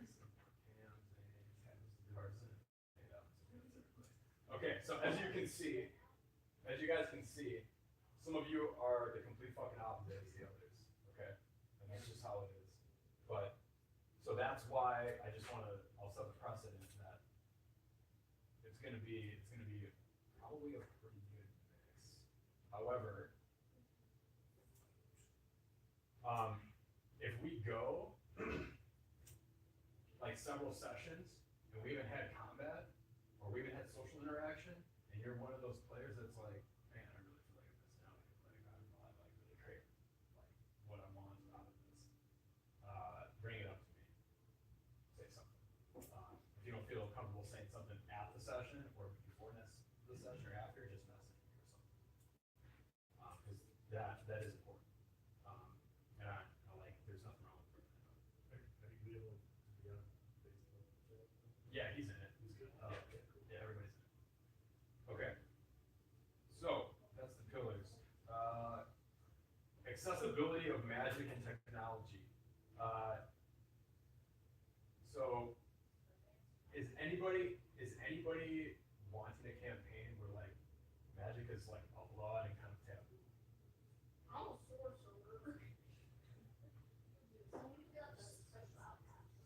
Would be a black that has no idea how to cast this. Look, I just shook this guy's hand off the street. Let's stop. Okay. Wrap it in, guys. I want to get through this campaign setup in the next like 10 minutes, and we're almost there. So this doesn't need to be a huge discussion unless, well, I shouldn't say that.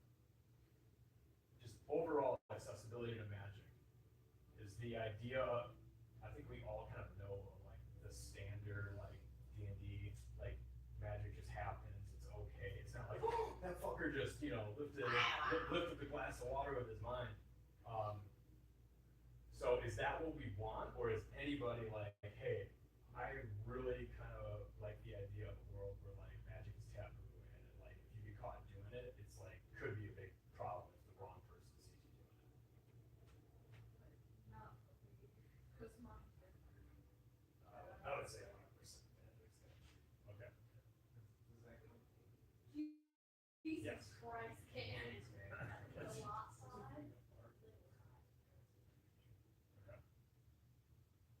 Sounds fun, but also not. Okay. Sorry, what'd you say? I was distracted by his water. So I just asked if you. okay. So Carson, anything to add to that? Or? Okay, I'm gonna start I'm totally cool with shenanigans, but I am gonna start keeping tally here to just see how much I'm gonna ramp up the difficulty for you.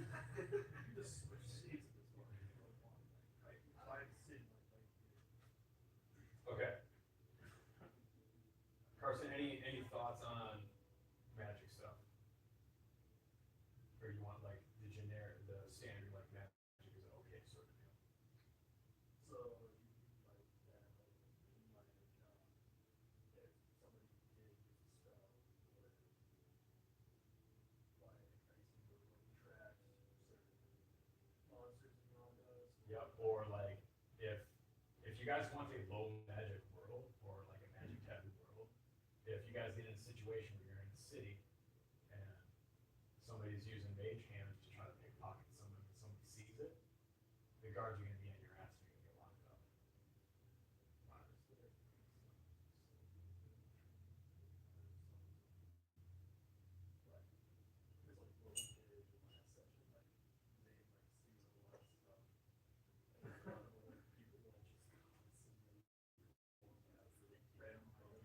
Okay. Okay, I'm hearing that from two people now. So, is it okay if maybe in this world, you guys maybe don't know where it is, but maybe there's like a certain city or two where it's kind of like, hey, we're not cool with that here. Like 95% of the world, you know, it's like, it's obviously like, but maybe there's like this sect or something here and there that's just like, yeah.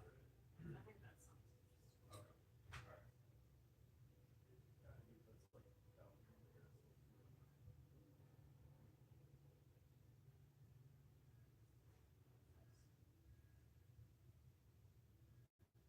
Okay, alright. Okay. Campaign length and player level. So last campaign, like I said, was about 2.5 years. And we played, you guys got to what, level 15? 13? Okay. So, once we hit level like 13 to 15, player characters get pretty complex. Like you have a lot of different features, a lot of different shit to do. Some people can manage that just fine. And I think that's the sweet spot is between 13 and 15 for the end of the campaign. But 20 is pretty awesome and super OP. It also slows down combat because you have so many things that you can do. Like combat tends to be a little bit slower, you know, after level 15. And even level 15, combat's way slower than it is at like level 1 and 2. So, yeah, I just kind of need to know like what you guys are thinking. Do you guys want the possibility to get to level 20, or is like 1 to 15 okay, or 1 to 10 okay? I'm fine. It'd be cool to get to level 20 actually. Our word killed. I don't think I've ever played. Yeah, most people, a lot of people don't get it at like level 20 unless it's like a one shot. Other thoughts?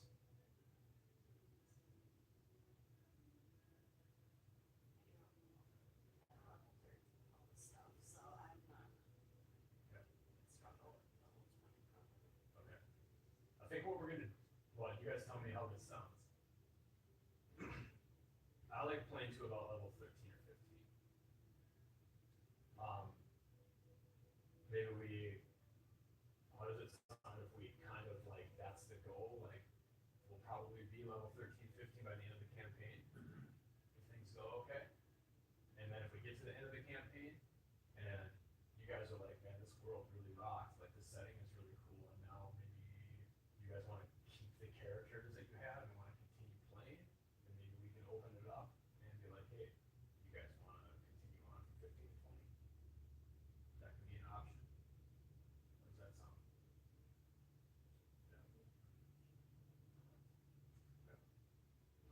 Campaign length.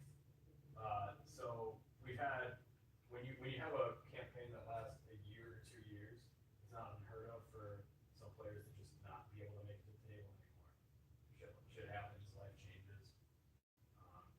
So I'm not trying to like lock anybody in here, especially with 2 new players. Like Cam, in 3 weeks you might be like, I don't really like D&D. I didn't know I was gonna like it, but I don't like it. Like, then you shouldn't come and play. You should let us know, right? Like, if it's not fun for you, then you should bail. Same with you, Alex. So I'm not trying to lock anybody in here, but does the idea, as of right now, you know, an ongoing campaign, possibly for a year or 2, how does that sound? Or are you guys all wanting like, hey, I want to go from like level 1 to 15 or level 5 to 15 in like the next 3 months and be done in 3 months.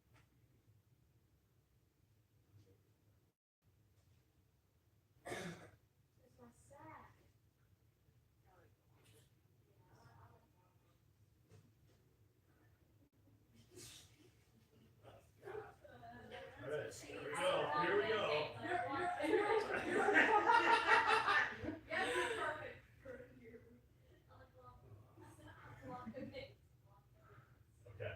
Does anybody prefer like the idea of a short campaign?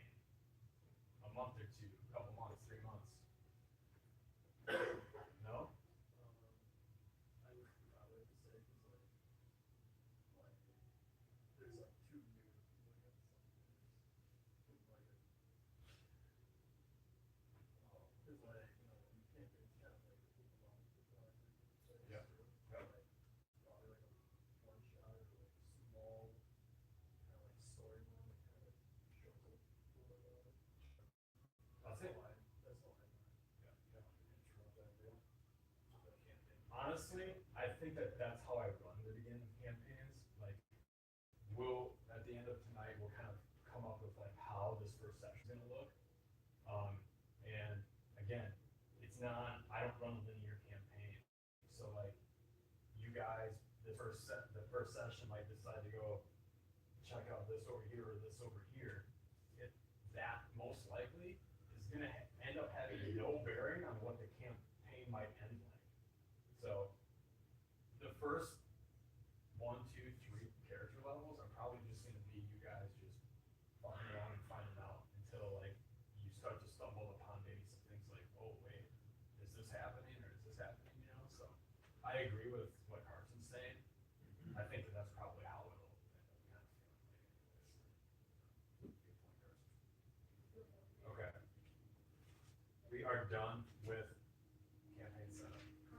Congratulations, people. Reward? Spaghetti. Yay! Do you want to start? No, I I do have get to- I free do do food noodles for and joining.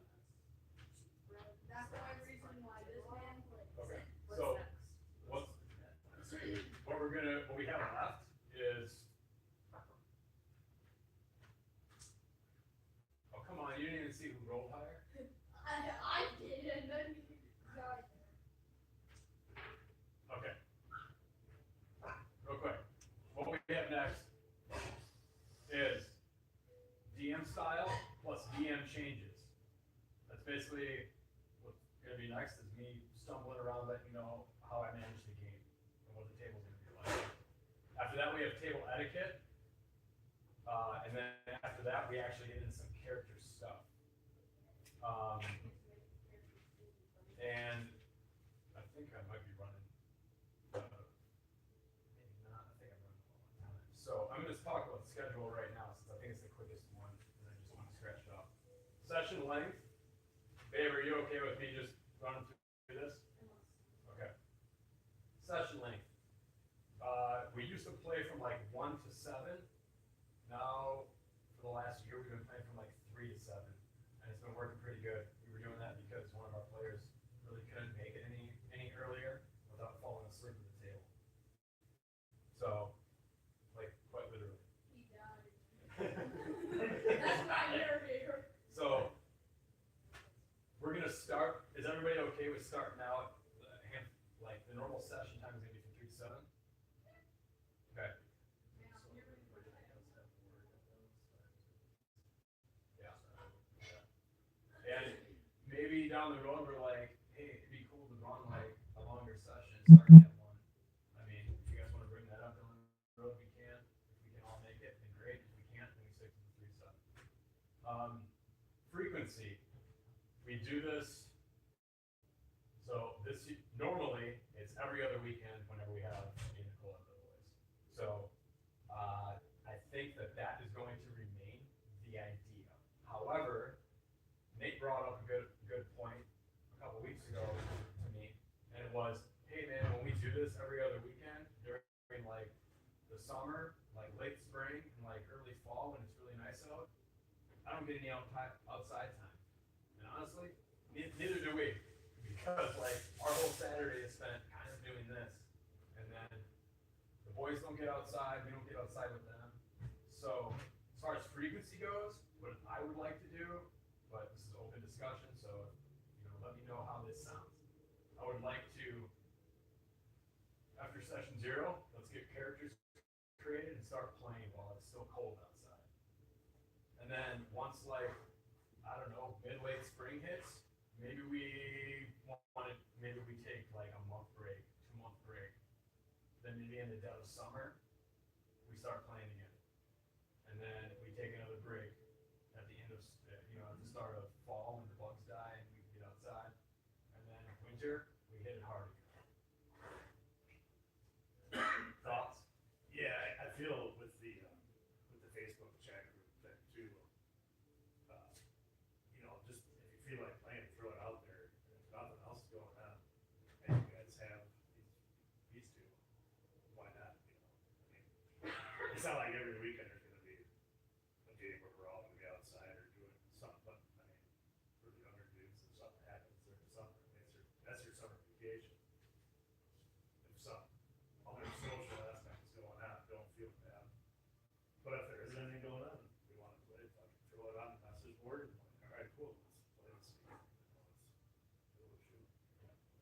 Yeah, maybe it's really nice outside, but everybody wants to play D&D. Or like 3 people really want to play, they throw it in the chat, and then we check with the other players. Right. And if we're all on board, then we're all on board, even if it's during like that off time. The only thing that worries me about that is I still want to, and I'll probably throw like a schedule together and like throw it in the chat to see everybody's okay. I'd still like to have a structure, because if we just like say like, hey, yeah, everyone, whenever we all want to play, that's when we'll play. We won't play. Like it just won't happen. So I like the idea of like between now and then I'll actually like set like a date in a month where like between now and then it's every other weekend. And then from here, from this period to this period, it's kind of like, those are the nice times. If we play, we play. If not, not. And I'll set that up and again, get your guys' okay on it. And it's not in stone either. Like we'll go over this later on, but actually we can do this right now. Player cancellations, it happens. Alex gets sick, I get sick. If I get sick, it's a no-go, right? Like the whole session's probably canceled at that point. But if one player gets sick or just can't make it or has vacation, shit happens, man. Is it important to actually be here and show up on the days that we're supposed to? Absolutely, but if something comes up where you can't make it or you're sick, speak up, let us know. It happens, and it's never like a big problem. If you need to cancel, let us know, and what I usually do as DM is I'll ask Nate, like, okay, man, you're not going to be there. How do you feel about us playing on without you? And it's okay if he says like, man, I don't want to miss what happens next, then I cancel. And Nate should not feel bad about that. If Nate's like, yeah, you know what, man, like if everybody else wants to play and no one else cancels, like you guys should play. And then I ask him, like, do you want your PC to go and do something else and basically be off grid? Or do you want me to control your PC, or do you want the party to control your PC? Essentially, it's whatever the player wants. And I'm good with all of that, and I always make it work. So that's how like cancellations will happen. Never feel bad about it. Like I said, life happens, shit happens, and if you can't be here, you got something else going on, then you should be out doing the other thing. So yeah, I will put together kind of like a schedule with some dates with that off-season time, and then just get your guys' okay, or if you guys see something and you're like, actually this would work better, how do you think about this? Make sure you say something, we'll just kind of adjust. Any major rebuttals to any of that? Thoughts, concerns?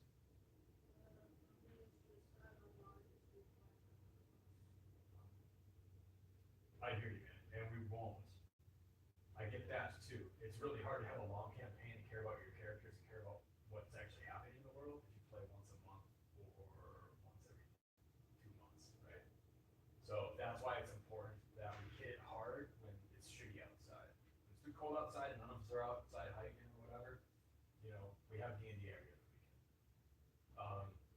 When it's too fucking hot for us to be outside, we're playing D&D every other weekend, and other than like December is rough because of December is usually just kind of like off. We'll play December as it happens, but in the winter we're playing D&D every weekend or every other weekend. So I totally get that concern. I'm totally on board with it. That is something that we need to keep in mind. It is really difficult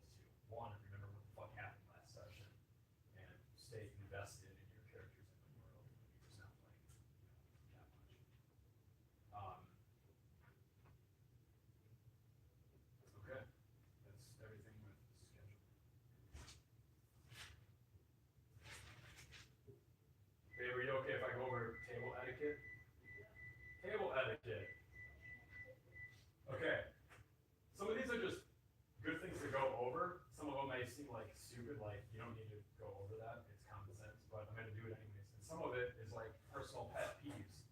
And after we start playing together, anybody else comes up with personal pet peeves, make sure you bring them up, because we don't want this table to be a nuisance. It needs to be happy and fun for everybody. So, food during gameplay, there usually is something like this, totally fine. What I'm not okay with is a bag of chips up here, because, or anything that makes like noise, distracting noise. That's same with like rolling dice. If Zane is over here stacking dice and every five minutes he fails and it's and Nate's over here talking to Alex's character about why his mom died. You know, like major issue, right? So bags or any like unnecessary distracting noises need to be cut down. But I'm totally fine with food at the table as long as it's not super dirty and a distraction to other people, or a distraction to your attention. Like you need to be paying attention, you need to be hearing what's going on.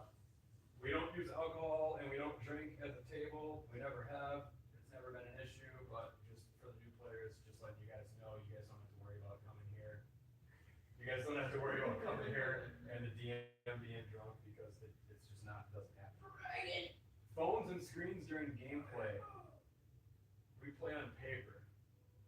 I love playing on paper.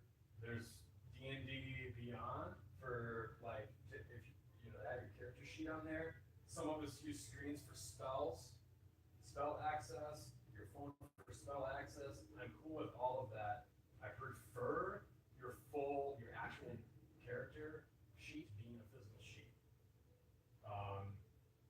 Basically, phones at the table or screens at the table, I don't think they've ever been a distraction as long as it's for the game. Like if one of you has your spells on your thing rather than like written down or looking it up in the player's handbook, I'm cool with that. I guess as soon as it becomes like Cam's over there playing Fortnite, you know, or yeah, I mean it's hard. I don't know what else, but like looking at porn. Sure. That's what it is. I mean, I use my calculator app just to. It's never been an issue, but I just like mentioning that if it's for the game, it's usually okay. I still prefer like us to use physical character sheets. I see this as a time to like get rid of just get away from the blue light and like have actual like human interaction with pen and paper. So, reviewing rules and turn time. I did put this under table etiquette. So what that means is sometimes I'm like, shit, I need to look at that rule. Or somebody's like, hey, can I do this? And one of us doesn't know the rule. We quick look it up. If we can't look it up in time, then this is a DM style thing. I usually give us an option like, hey, we'll look at this later. We can't find the damn rule. Well, let's look at it later. For now, are you cool with it working this way? If there's no big objections, then we just, roll with cool and go. Turn time. If we get to Nate and he's like, oh, fuck, man. Like, okay, hold on, guys. And 3 to 4 minutes has passed and Nate really doesn't have any idea what he's doing yet. I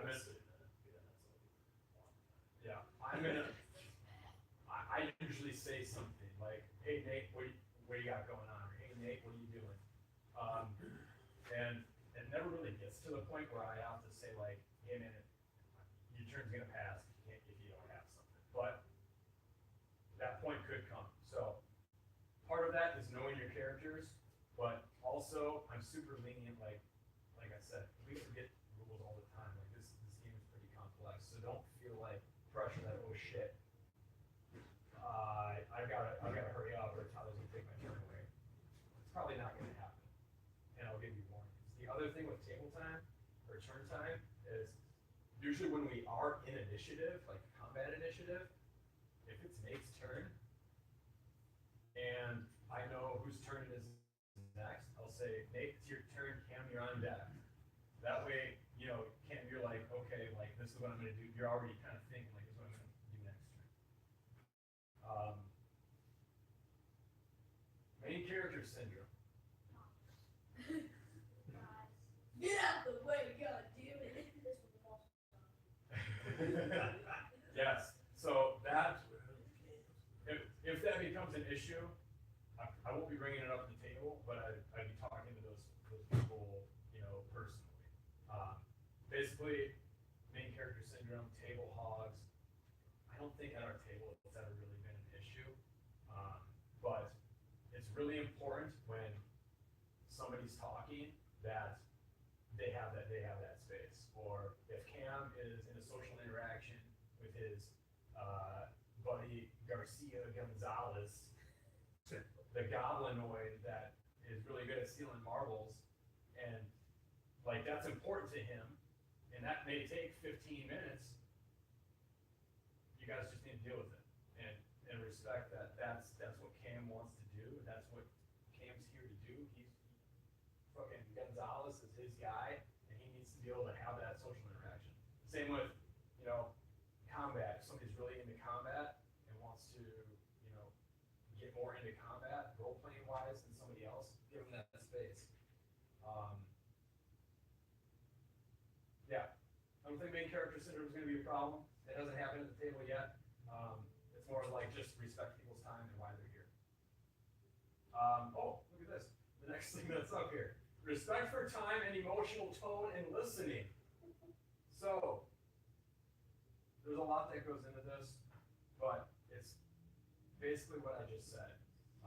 Make sure we're listening to what the DM's saying. Make sure we're listening to what Cam is saying when he's talking to Garcia Gonzalez.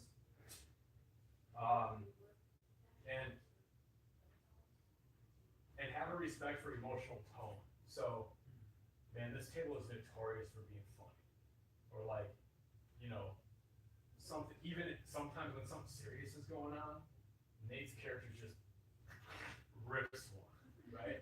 That stuff happens, and it's good for the table. Like, we get pretty funny.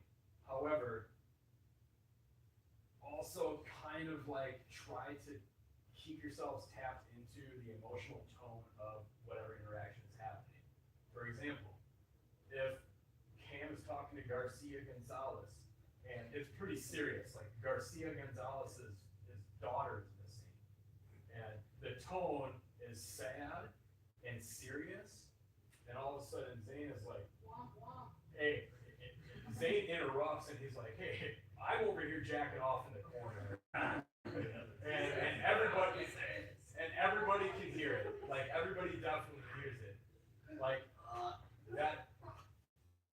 that may be funny, and it is. However, Cam, that's gonna upset Cam. Cam's gonna be like, man, like this is actually important to my character, like it's in his goals and everything to like figure this out, and he's gonna feel disrespected. So try to always stay tapped into the emotional tone of the current interaction. Again, funny stuff needs to happen, it will happen, it should happen, but try not to like see where the line is in the sand and try not to cross it, depending on what the current tone of the interaction is. We're just talking to the game. He's piled here with a raccoon on his side. You know what? That's okay. If you guys know that that's happening before you go into the interaction, right? Like if you go into the interaction of the king and everybody at the table is like, man, this is gonna be serious. Like we can't fuck this up. And then during that interaction, he's like, yeah, I pull up the raccoon pipe and start getting, you know what I mean? Like it ruins it, and that potentially could piss people off, right? Next up, anxieties, game interrupts, and uncomfortability. Bathroom breaks and phone calls. That's a lot. Why did I write that all in the thing? So I guess we'll do game interrupts first. I feel like I just kind of went over that. Those interrupts happen, right? If I'm describing what this goblin is doing, and Carson's like, I'm not gonna let him do that. If I see him doing that, I'm gonna stab him in the neck. It's okay care for you to interrupt, like, but if somebody like Cam is talking to Garcia Gonzalez about that lost daughter, maybe then isn't the time to go in the corner and start jerking, right? Are you gonna just mention this as an actual character?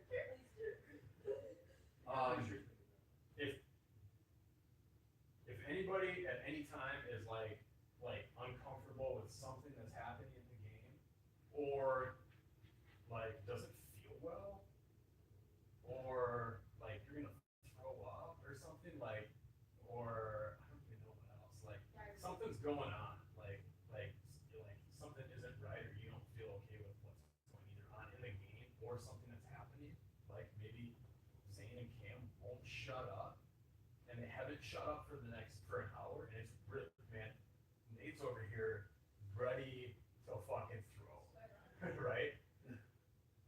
What we need to do in that is, what I ask for in that situation is to raise your hand.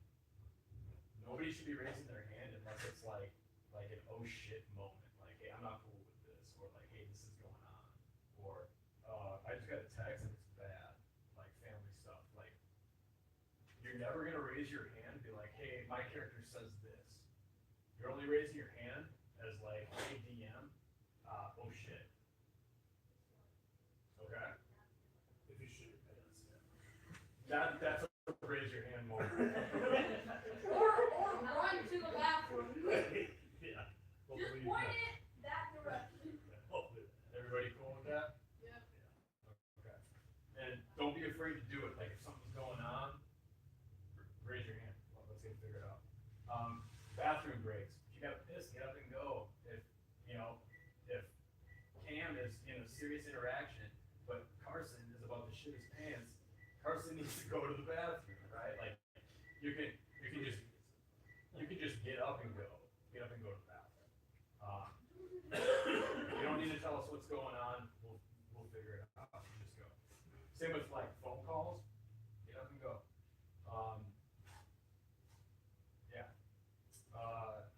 I just want to reiterate again, table etiquette. A lot of it is about distractions, interrupting people, and or not listening. All those things are super important, and they can either the etiquette stuff really makes or breaks at the ending session. That is all of that. Any big questions, concerns about it? I covered there. I would only be concerned if they spent more than 5 minutes with that.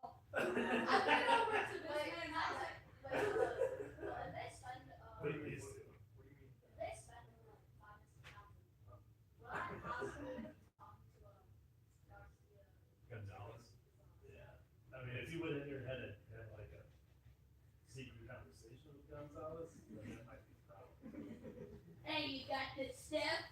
You got the money? Are you gonna go to the bathroom? Yes! Will they know I said, will Gonzalez know I said You stole his daughter? Oh no. She's in the bed. Okay. Nice. Gonzalez doesn't know. I sold him that. Okay. All right. We got DM style and character setup next. So how do we got? Oh, 10 minutes or 10 seconds? Okay, I got 10. Yeah, we do. I'm gonna pee and then we'll I'll probably get into DM style and changes as long as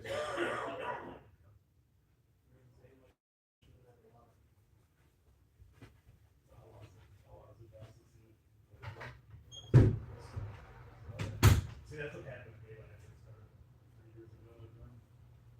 I used to play. Well, there's no line. There's a line to the bathroom, bro. No, there's not.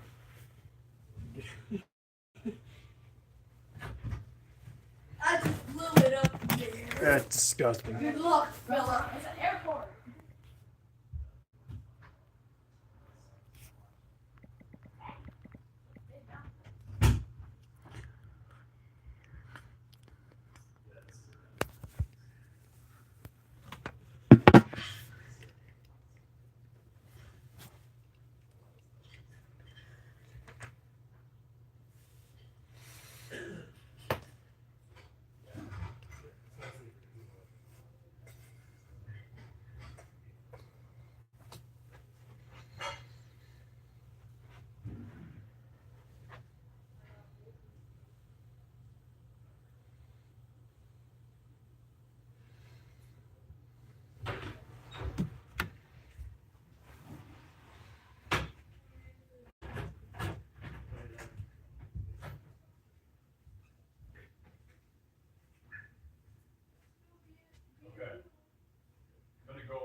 DM style and a bunch of, I don't know how else to describe that. Just my DM style and kind of what to expect.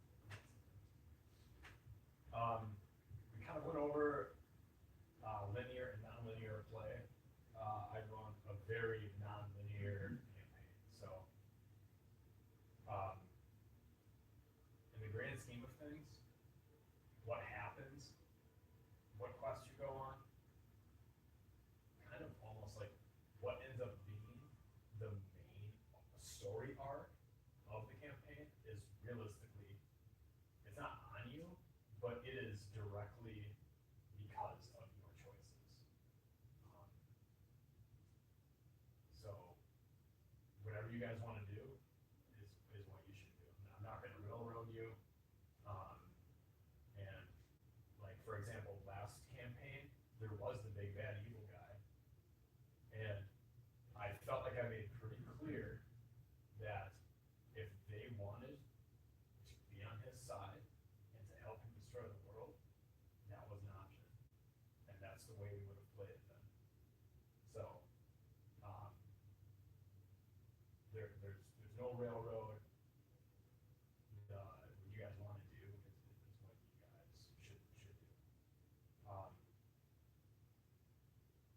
A little bit about this kind of starts getting into like what the game is, okay?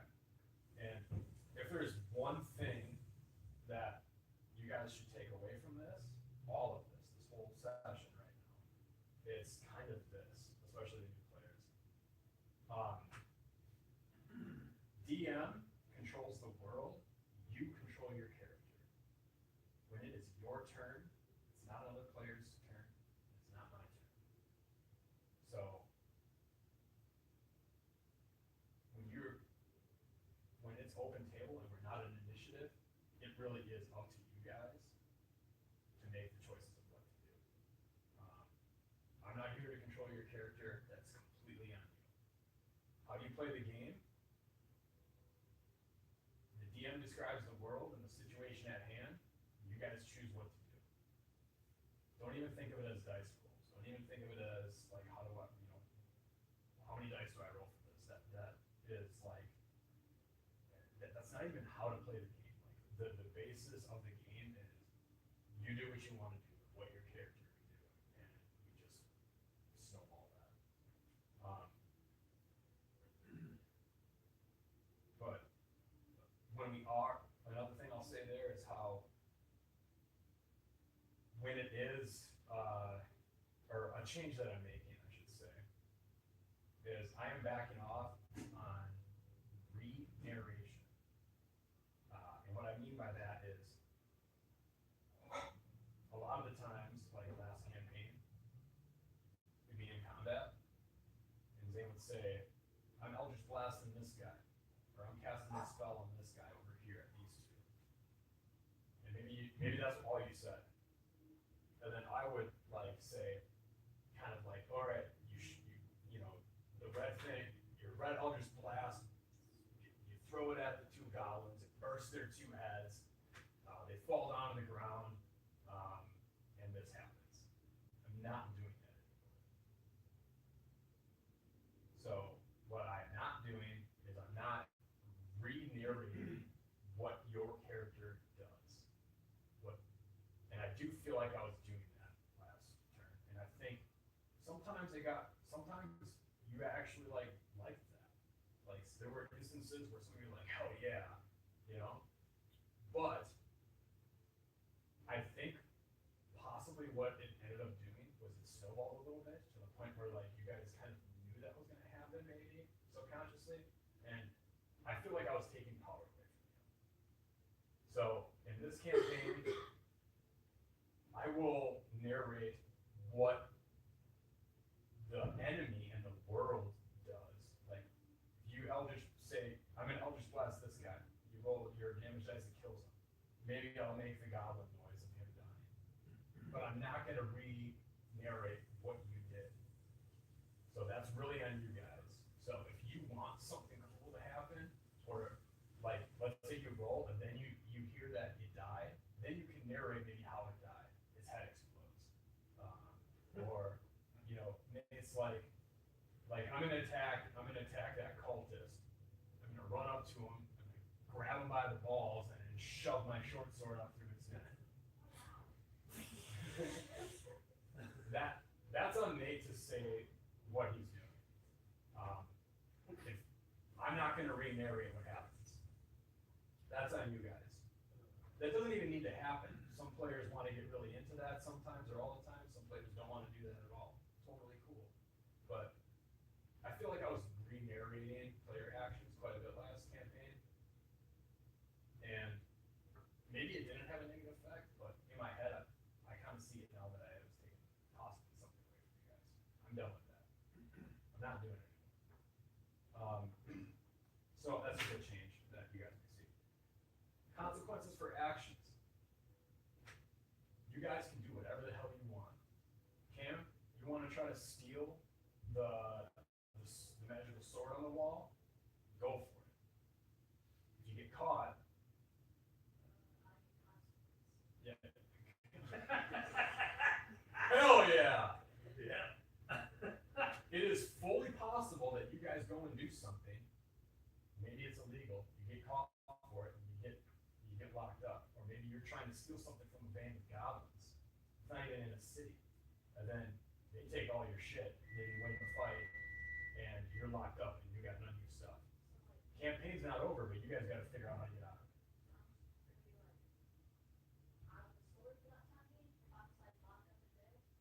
If we set it as a sex slave.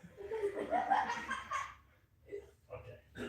In that situation where it's maybe just you, that's not gonna happen. Like your character, like that's another part of like just the respect for the character in the campaign, right? Like if something happens to Cam, the other 5 of you are gonna be like, well,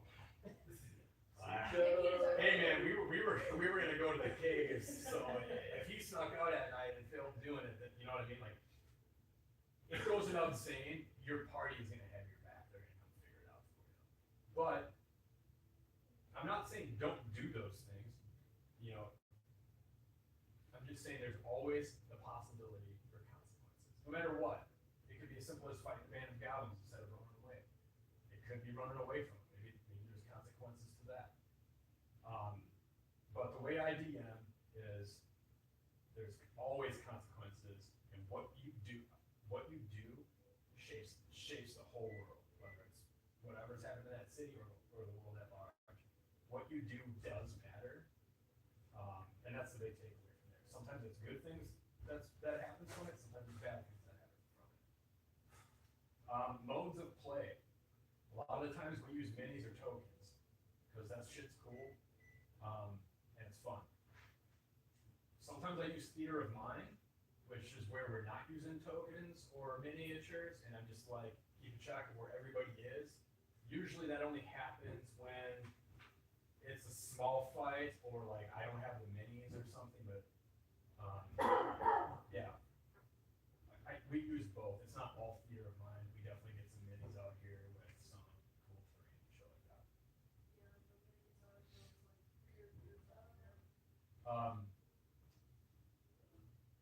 I have in here narrative of the world. Narrative and the world are controlled. You guys do have a control of what happens in it. Like I said, consequences and what you do actually does matter. The talk with Garcia Gonzalez, you know, might seem moot, like it doesn't really matter, but if it's important to your character, trust me, I'm gonna make sure it actually matters. Take backs. Nate says he's gonna do this. He does it. Already rolls dice maybe, and he's like, oh fuck. Actually, I didn't even think that spell did that. That happens.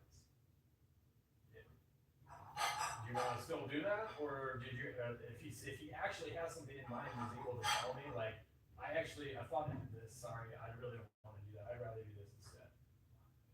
9 times out of 10, I'm gonna be cool with it. I've never had a point where it's just like, hey, I'm gonna try to open that chest, and you roll for the sleight of hand check, and it doesn't work, and your lockpick breaks, and the chest gobbles you up, and then you're like, actually, I didn't want to do that. No, it fucking happened. Like, you know, it's pretty easy to tell whether it was like I genuinely didn't think the spell did that, and actually somebody just trying to take advantage generally okay as long as you're not trying to be a dick. Player versus player. This kind of gets into something that we'll tap into during characters, but It's very different. yeah, They're from right. Yes. Um, Player versus player is okay if both players are okay with it. This also taps into things like characters with evil or negative traits that could cause problems. We'll get into that a little bit more later, but I just want the main takeaway right now is that that stuff is only ever okay if it's the players that are involved are cool with it.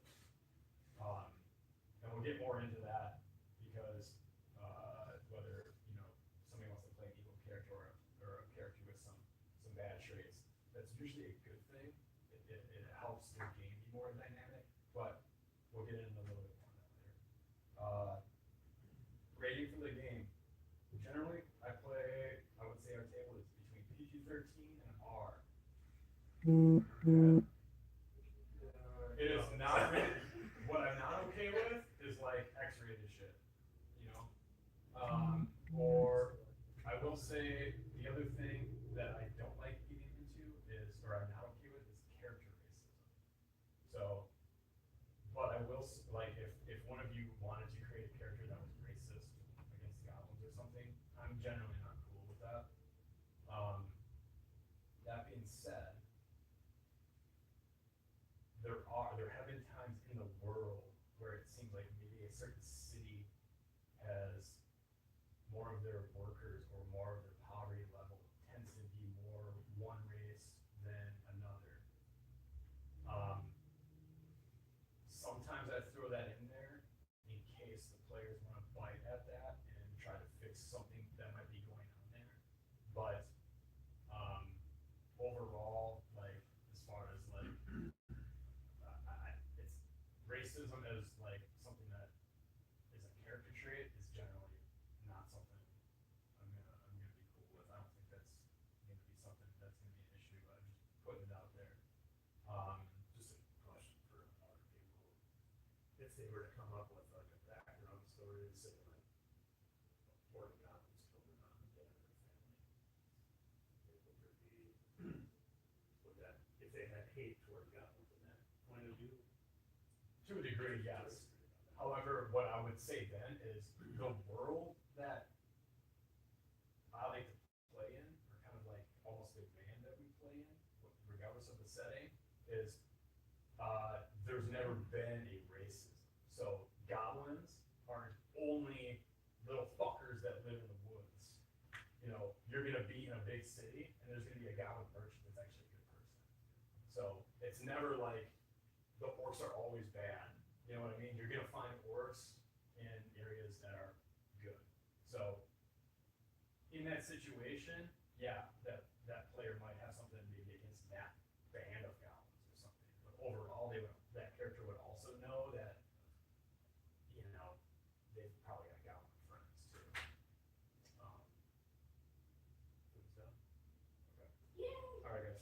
We'll take a break here.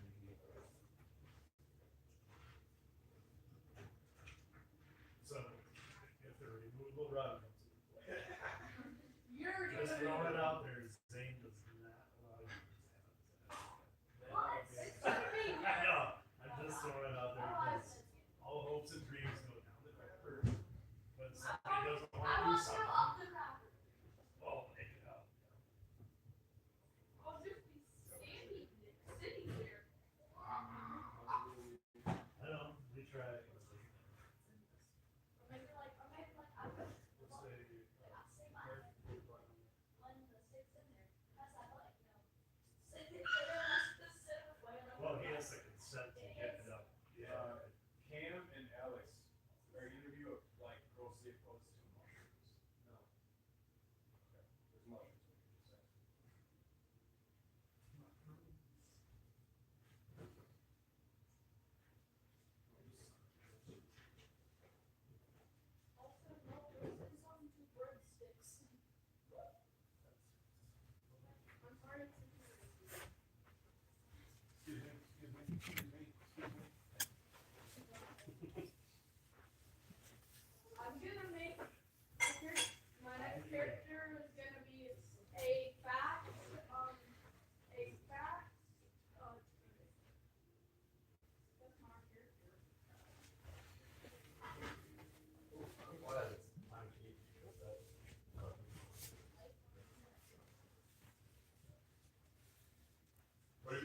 been playing on the, you've been playing on the, yeah.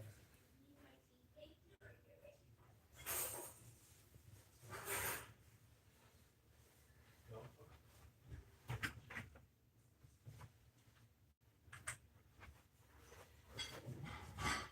Okay.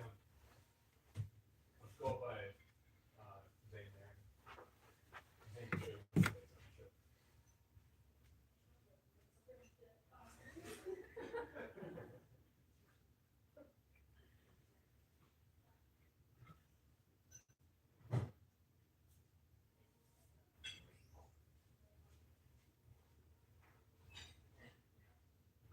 I mean, if you want to try it, if you can hold it. Have you been playing much, Nate, on the computer or anything? Yeah, it's still pretty much addicted. Yeah. The good thing, well, so like right now, since the game came out, it's the first time anybody can do expedition. So we went through that first whole phase.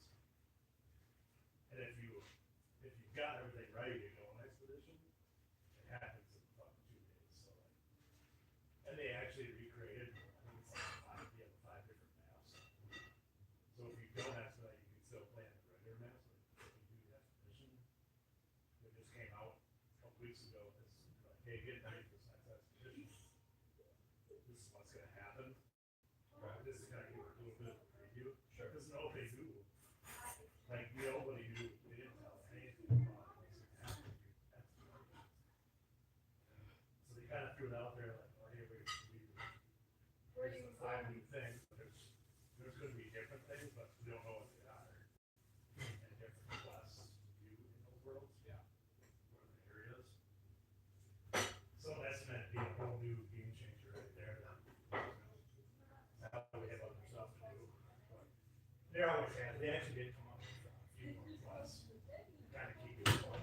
Sure. Because if we finish them all, we had to wait like 60 days, which I think it's like, yeah, 60 days. So if you decide to do expedition, like you have a 60 day window to finish before you can expedite. Sure. Yeah, so it happens in 2 days, so that's really cool. But even though there's always something like going on, like a mini event. So like even though like the game's got there's no like storyline left to play anymore. There's always shit to do. But there's never like a window where you can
all have the same amount, or is it split?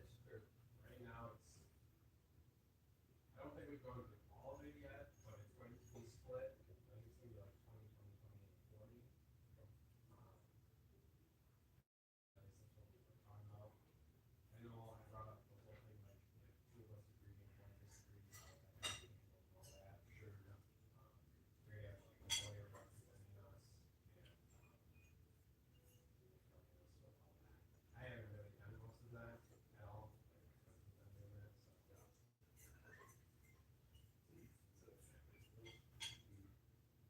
No, I mean, I guess technically, I wasn't gonna be a part of it. It's gonna be my cousin and his coworker, and then they wanted to be involved. We're gonna start doing like smart home applications, like business wise. Our first client is something like so, yeah. So, the little smart home kind of stuff? Yeah, or like whatever they need, it's like any kind of automation based on your needs. So like for him, he had like temperature stuff and the soap, where he can turn stuff on and off, and all like automation. And we're gonna set up like a server for him, with an ERP system, so that we can keep track of all the we're doing. He has in stock, all the units in stock.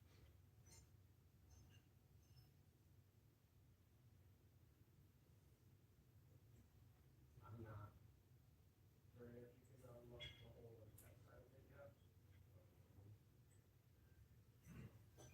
Like how to create actual applications? Or do you write programs and stuff? No.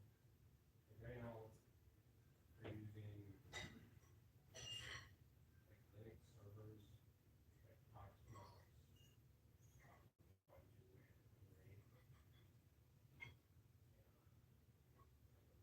home assistant on it.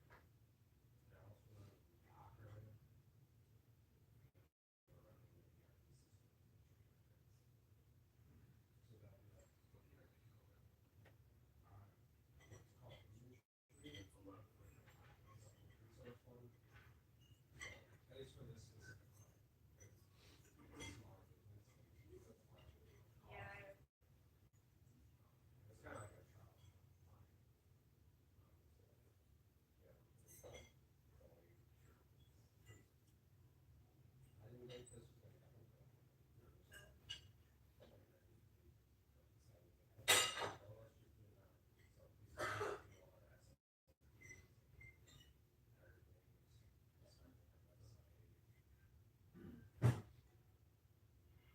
We started our website.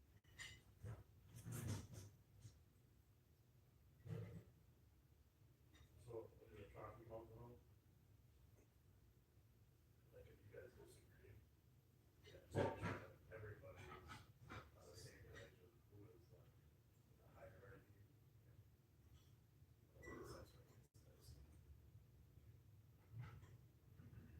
It has to be in place. So, of course. Yeah. Like we play games together and stuff. Me and Mark, we get along very well. He's upset sometimes. probably. I'm vanilla. Stress that out.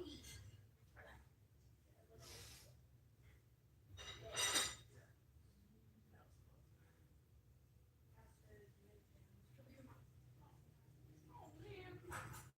What's my door?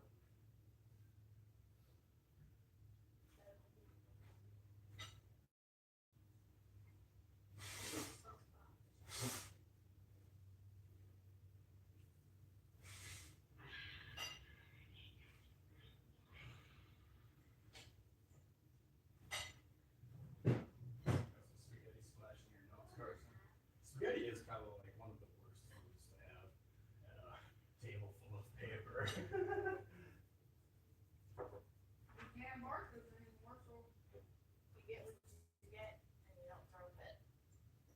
there's no Marcos, so I'm Wow. gonna throw a fit. That's valid. When did they actually close down?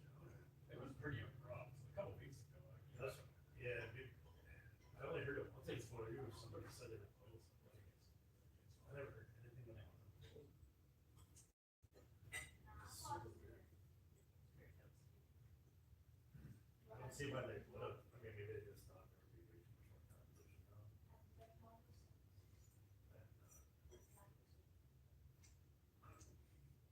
It's closed, Google business. Has it been there? Probably, yeah, The probably. business updates that. Yeah, I mean, I don't think, it couldn't have been like a profit thing. Like, every time I went in there, there was people there.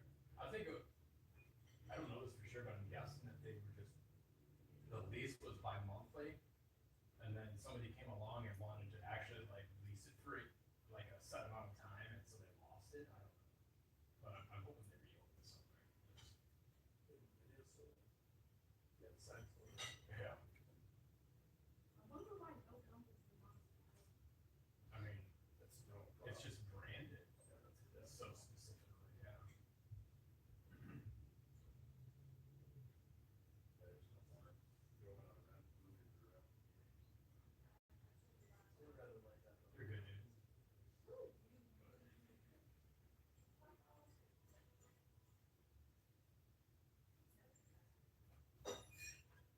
You're not even gonna eat the crust. No, your drinks have been on it. I'll let that. You're eating. Alex, if you're done, just throw it in the sink, I'll take care of it all later.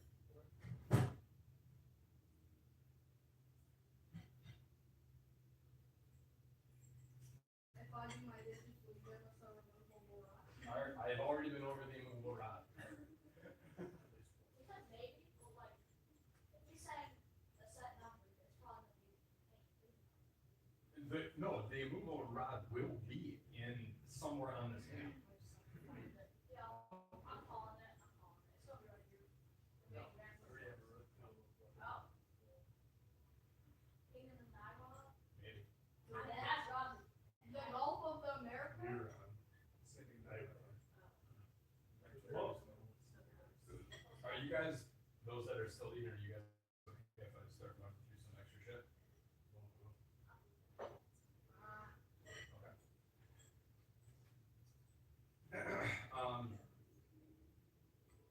See where it was,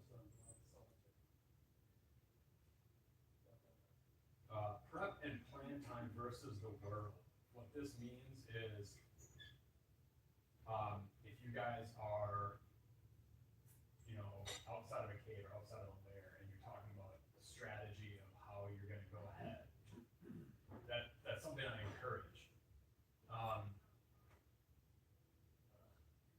However, if I start to feel like you guys have been talking about how you're gonna do something without actually doing something and pulling the trigger for an extended amount of time, to where I feel like it's slogging the table down, or the session, the world doesn't stop. So there will come a point where I'll be like, okay, well, at this point, something's just gonna come crashing through this wall. Or, again, consequences for actions, right? Like, I'm not saying don't plan and you guys always gotta be on your feet, because that's not how this will work. Like, there's gonna be instances where you guys are gonna probably have to discuss or debate with each other how you guys want to proceed for 30 minutes. Crap, that's okay. But if given the certain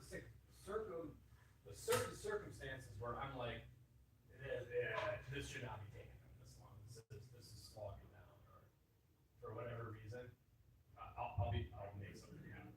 So just keep in mind, while you're planning and prepping, the world is still moving.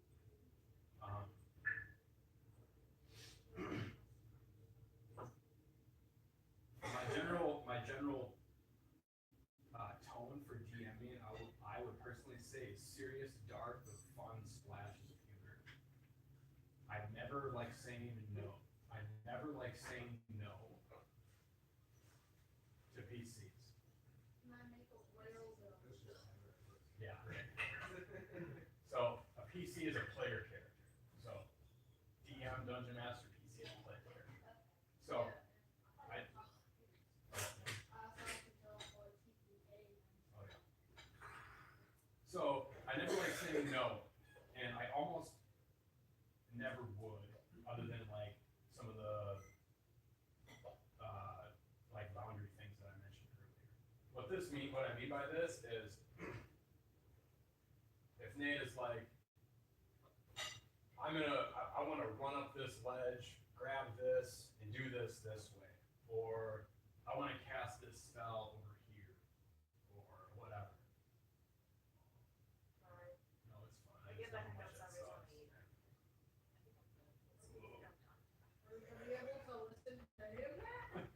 Or, So what I mean by this is maybe there's not a rule in place, or maybe it just doesn't, the spell doesn't allow you to do that, or your character, I don't know, I can't think of a good example right now, but if your character wants to, if you say your character wants to do this, and it's kind of impossible, here's a good example, this is a bad example because it can come up a lot of different ways, but let's say Cam's trying to move a 4,000-pound boulder.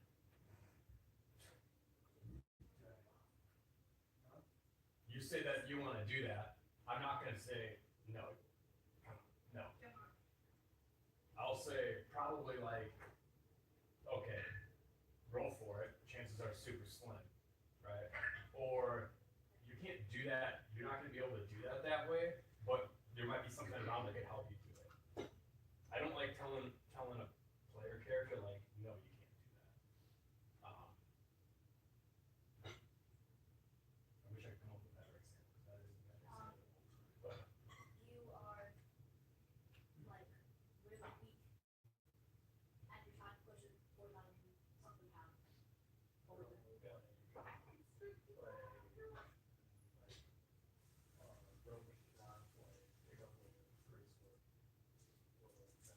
yeah, that's a good example.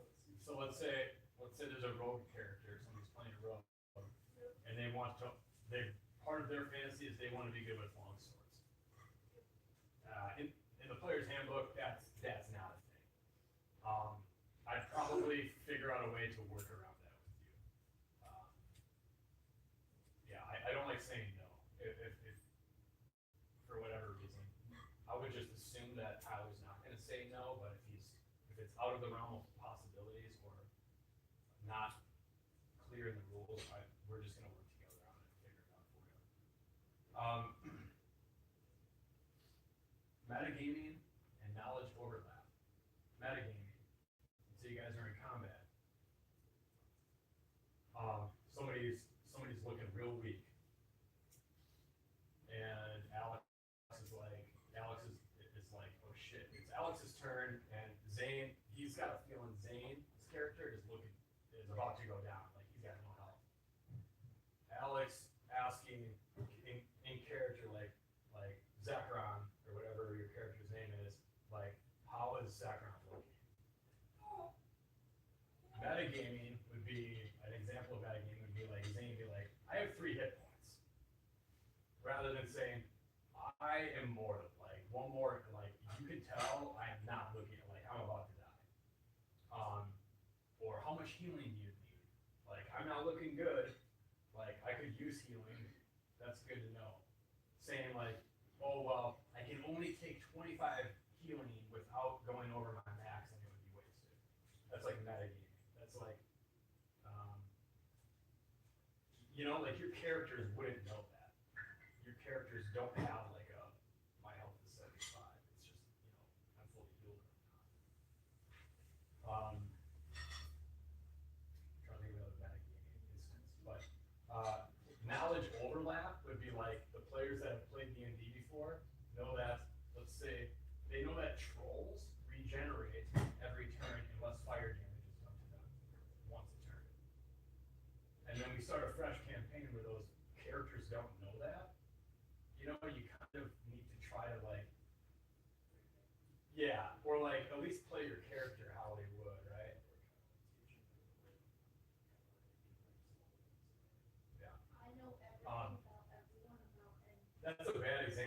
because that's in pop culture even. I mean, I guess what I'm trying to get at is try not to metagame.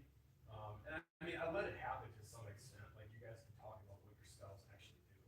Like, isn't that spell like 3d6 or something? It's okay to say yeah, it's 3d6. You know what I mean? Like, it's okay to an extent, but if it gets to the point where we're playing the rules, we're playing the handbook instead of playing your characters,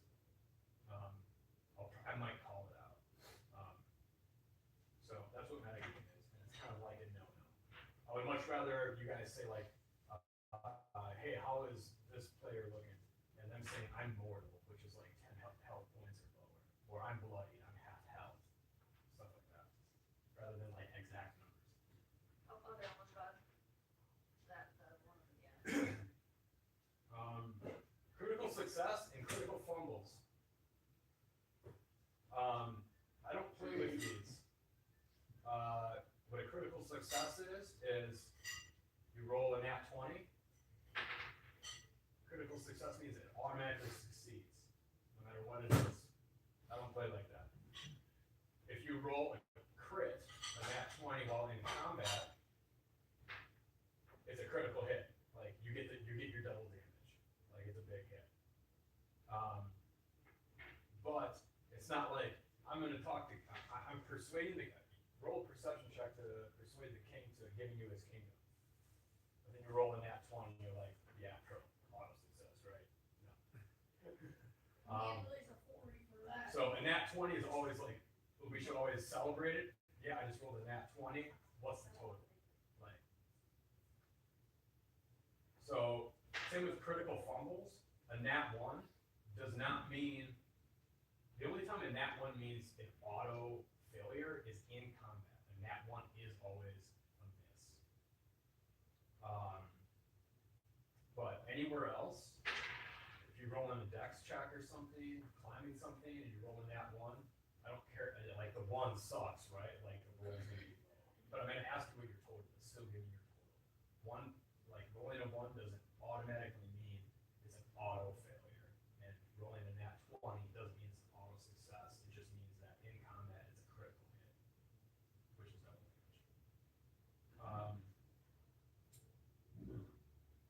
Inspiration. So how we usually did inspiration was at the end of each session, we would go around and people would kind of vote for who they felt should get inspiration. Maybe it was, Alex is the one who helped figure out the puzzle most.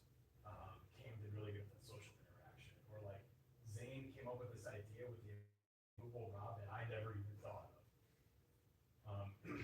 And then whoever had the most votes at the end of the session would get inspiration next session. Inspiration is where you get to roll the dice with advantage with it, which is you roll it twice, you use the higher. I really liked that because it got us involved with each other, and it got us like letting people know, like, man, that was really kick ass that you did. Like I liked that. Maybe we can still do that, but I don't know how I feel about tying inspiration to it anymore, because a lot of times inspiration didn't get used.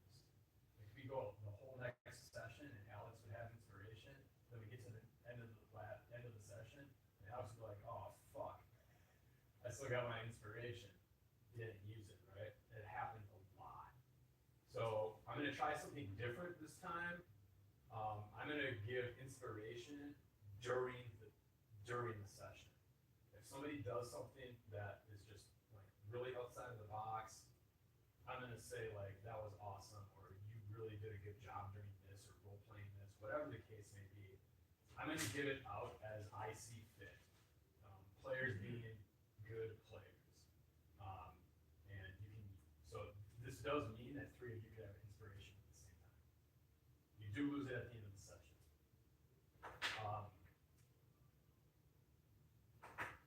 Something else with that. What am I missing? Shit. Yeah, that's how I'm gonna do it. I also would encourage you guys to speak up too. If Nate does something really cool and figures something out that you're like, well, I totally missed that. And one of you says like,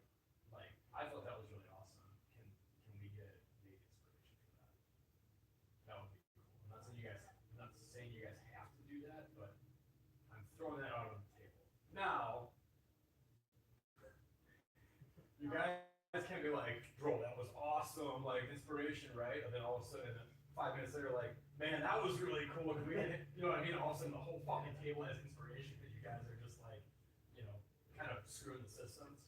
Like, I'm probably gonna be like, I'm still gonna be the judge, but I don't see that being a problem if somebody really thinks somebody deserves it. Yeah, speak up. We should do it. That's it for DM style and changes. Does anybody have any questions on my DM style or like the game in general as far as that goes? What about the changes that I've mentioned? Like the re-narration change, the inspiration change. Any thoughts on any of that? Like, don't like.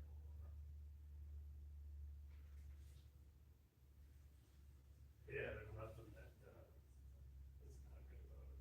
Okay. Anything that. I mean, it gets people more creative, but you know, if they want to see how they perceive spells and whatever. Sure. Okay. Last point of that is like if we get a couple sessions in and like if there's something about the way I've done something DM wise that either didn't make sense to you, rubbed you the wrong way, or whatever, like make sure you bring it up. Yeah, I'm never gonna be a dick about it. All right. Slow down on that water, boy. Oh man. You good, no? We're gonna lose Cam right away. Wow. Is it, Can I roll to save him? Cam, are you okay? You're not okay. Can I roll to get him inspiration for this? No, how about you just give him a minute? Okay, now we're on to some fun and cool shit. Character setup and roles. So we're gonna go through this. I honestly, this has been a lot, and I kind of forgot where I am on this, but I'm gonna roll through some of this, just kind of like talking point wise, and then some things I really want to get done before we leave tonight is I want us rolling some dice. We're gonna roll for our traits, but we're not gonna do that till I'm done talking about some other shit. And we're gonna talk about how you guys might start the campaign, what characters might know each other, or if you all know each other. I want you guys to be a part of that. But yeah. All right, character setup. We roll our stats. We don't use point by. It probably means nothing to you, but we're gonna roll stats at the end of the session. How we level up. Generally, I use the milestone level up system, which is me thinking to myself, okay, they're getting to the point where, you know, they're gonna start interacting with this Zane. Come on, dude, you're not listening. And if you're not listening to me, Cam's having a hard time listening to me, okay? So we level up by a milestone. Basically what that means is I don't really keep track of XP. I more keep track of like how you guys are progressing in the campaign, how hard the next thing is gonna be, and if you guys are falling behind on levels. So, yeah. Sometimes it's XP based. Like if I think to myself, like, man, you guys probably should have fought that troll, but you did succeed on it. I'm probably gonna take that into account and give you guys a level up. But overall, just so you know, you guys don't have to keep track of XP. You never have to worry about like, oh, that big monster's gonna have a lot of XP. It's gonna get us level up quicker, or you know, we spent 2 sessions in town. We gotta get out and kill stuff so we level up. It's not how it works. Like it's all everything that you do is essentially progressing your level. I use the milestone system, and I'll just let you know like when a level is coming up, or I'll just let you know when you level up. That's why it's important in character attachment. We already talked about that. Character goals and ambitions. If any of you are keeping notes or mental notes, this is very important. When you're creating your character, one of the biggest things that you can do to help yourself be attached to your character is give your character some sort of goal or goals. These goals could be mid-game goals. It could be a goal that's ongoing throughout the campaign. What I'm talking about here is different ambitions and goals. Maybe Nicole creates a paladin, and it's just a generic paladin, and she's like, man, what, I don't know how to bring this character to life. Something to bring it to life is a goal. Maybe that paladin, maybe there's a long lost brother. That's kind of like a go-to, like a family thing. Or maybe there's a sword that she's heard of, that her character's heard of, that she's really after. Or maybe it's, I want to know more about this area on the map. Those goals give you kind of a drive. It also gives you a thing to look for. You guys are in a town and you're like, what the fuck do we do? And Nicole's like, I'm going to the fucking library, man. Like, my character wants to know where that goddamn sword is, right? It gives you something to do and care about. It also gives me something to put in the world. So if you're to the point in character creation where you have your character and there's no flair or reason for your character to be in this world, and you're not sure what to do, the thing to do is come up with a character goal or multiple goals. What are the character's ambitions? What's important to them? So next thing, evil characters or problematic traits can create a goblin rogue that is a kleptomaniac, right? He steals shit. It's gonna cause problems, right? If he's actually playing the character how he wrote it, that's gonna cause not only problems for his character, but it's gonna cause problems for all of you. It's up to you. That is okay. Like, problematic traits or flaws is actually something I would highly suggest each one of you come up with at least one flaw or problematic trait. It doesn't have to be something that's gonna come up all the time, but at least one flaw or problematic trait that could potentially cause problems really helps bring a character alive. There's things to keep in mind here. For example, if it's something that is always going to affect you in a city, let's say you come up with the problematic trait of you always starting fights, or you're always starting fights in the party, that could be a little bit deteriorating, right? Like, that could like actually cause some players to have issue. I don't want to get too much into this. I feel like you guys would know, like, hey, this flaw that I come up with is probably too much. Or like, if you have an evil character that you want, if one of you really wants to play an evil character that is aligned with Asmodeus, the devil or something, that should be okay. The reason why it wouldn't be okay is if it caused like major problems in the party. For example, just because you're an evil character doesn't mean you can start stabbing your friend, your party member, while he's sleeping, right? Like that's gonna cause a type of problem that's not fun at the table. But if you're an evil character that kind of let's say you have something, you would naturally have something against one of the churches in one of these big cities. You tell your characters like, man, I need to stay away from that place. That's bad news for me. And then maybe there's an issue where you guys have to go to that church and find something, right? Like, that's where that causes some good conflict.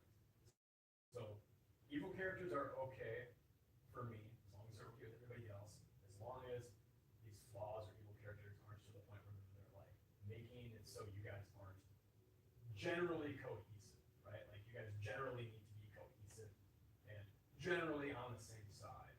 That's how things generally work best. I'm not saying there can't be conflict, there should be conflict, right? But manageable conflict.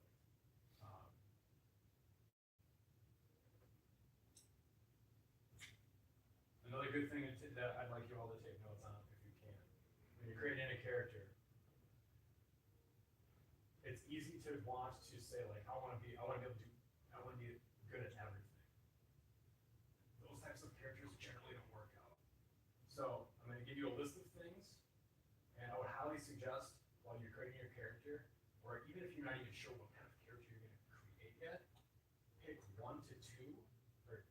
two or maybe three of these things to help you along the way of what kind of character. So, I'm gonna list them off.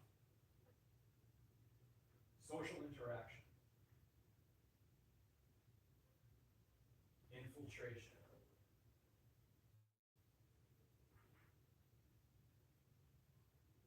damage dealing, investigation, exploration, party support, and battlefield control.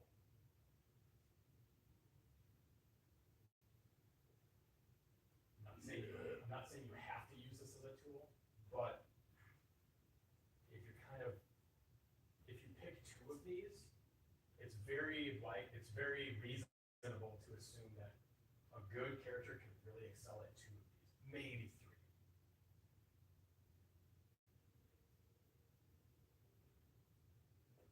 Anybody need any repeat on any of those? Okay. Social interaction, infiltration, damage dealing, investigation, exploration, party support, and battlefield control. I'm not saying you have to, but again, my suggestion is to pick two of these, maybe three.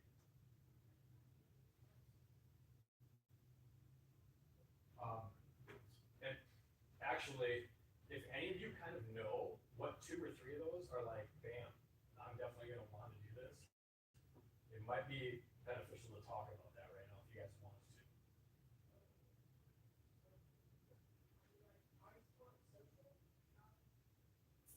Okay. Now here's the real question. What type of accent are you going to give your character? I apologize. Can you do a French accent?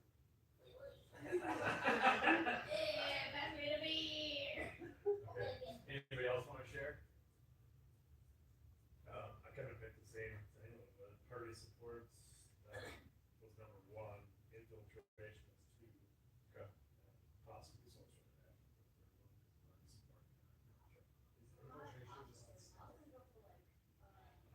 It could be. Yeah, it could be self-based. It could be like social-based infiltration. Yeah, generally like sneaky self infiltration stuff. Anybody else want to share? I'm picking up damage and exploration. Okay.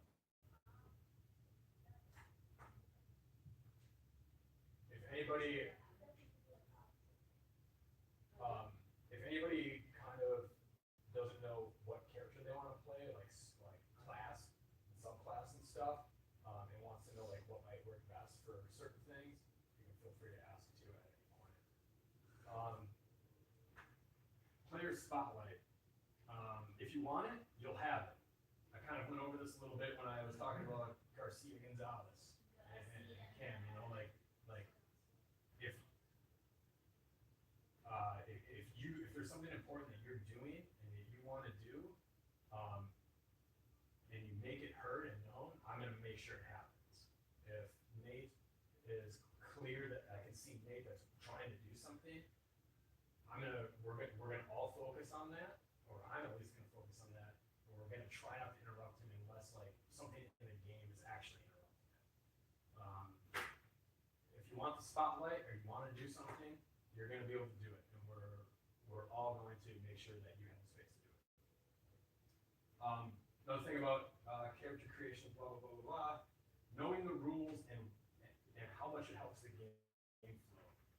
Again, this happens all the time, every session, where like somebody's got to stop, I've got to stop, look up a rule, we don't know what the fuck's going on. it's a rule intensive game. So it happens. And we got 2 new players at the table. It's a lot to learn. I totally get it. So don't take this the wrong way. I do just want to mention that knowing your character sheet, where stuff is on your character sheet, and knowing the game as best as you can really helps with just getting around the table in a timely manner and keeping things rolling smoothly.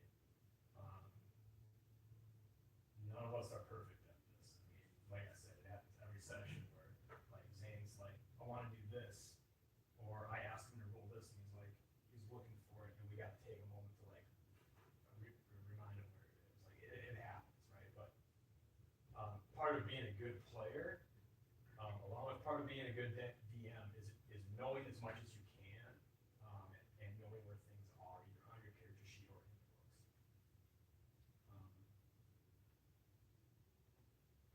Alignment, race, and class restrictions. There's no race or class restrictions on this. Any race that's in the player's handbook or any of the extra races in Monsters of the Multiverse, which is a book I have if you want to look at, they're all free game. Whatever you want to play is good. Alignment, like I said, you don't have to choose an alignment, it's whatever, but if you do want to choose an alignment, you want to be evil, you want to be chaotic and good, whatever, everything's fair game for this campaign in my opinion. Backgrounds. It'll get you a point in character creation where you can choose a pre-made background in the player's handbook. Honestly, some of the pre-made ones are really awesome. Most of them are kind of stifling. You're gonna find yourself like, I want to be good at infiltration in this. You're gonna want to be like, I want to be proficient in investigation and stealth.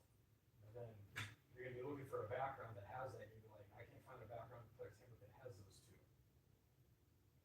That's why, in most cases, we just do a custom background. Some of that might not make sense to the new players that might not know like what that actually gives you, but we'll get into that a little bit in a second. Banned spells. I had some banned spells at the beginning especially of last campaign. I banned Lehman's Tiny Hut and Goodberry. I'm getting rid of the banned spells. Every spell's open and free. Keep in mind, if I see like a spell that is being exploited or like really bad and it's ruining the campaign to a degree, I'll bring it up for one and explain to you why it's breaking this particular campaign and we'll talk about it. I don't see that happening. I thought Goodberry and Layton's Tiny Hut could have possibly been an issue last campaign. Looking back on it, it wouldn't have been. So I'm not banning any spells.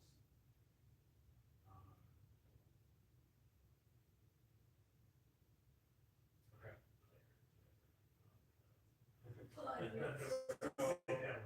The only thing that's left is rolling for stats, which we're going to do, and I'll give out some character sheets, which we're going to do. But before we start doing that and talking about how you play your characters would know each other, where you want to start on the map and shit like that, I want to quick mention that I highly suggest having a notebook to take campaign notes on. Have some sort of structure with campaign notes. It helps a lot. I'm not saying you have to take notes, nor do I want every player constantly like half listening and half writing everything that I'm saying down or writing everything that Nate's character is saying down. But you're probably gonna get into issues where you're like, oh fuck, what city was that in or something? And it really helps to have some sort of campaign notebook. So that is something I would suggest. Is there anything before we get into rolling for stats and me explaining what the hell we're doing when I say that? Before we get into that, is there anything any of you guys as players are worried about? Any new player questions or concerns?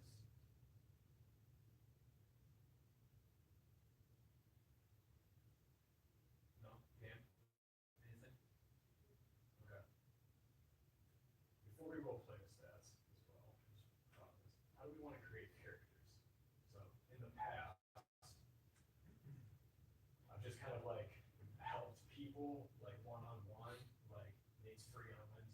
hey, come over, we'll crush through this character, we'll create this character. The last character Nate made mid-campaign, I think he just made it himself. He shot me the screenshots, he had a couple questions, I just verified everything was right. The other way that we can do it is we can literally all have another session, get together and create characters all together. Or yeah, so you can create a character on your own and let me know if you have questions along the way, and then just let me see, shoot me images of your character sheet. I'll make sure everything looks copacetic. Or we can meet as a group, do it as a group, or I can meet with you individually, or we could have 2 people a night. I mean, you know what I mean? It's kind of whatever. I'm open to whatever's gonna work best for you guys and what you guys kind of want. Sure.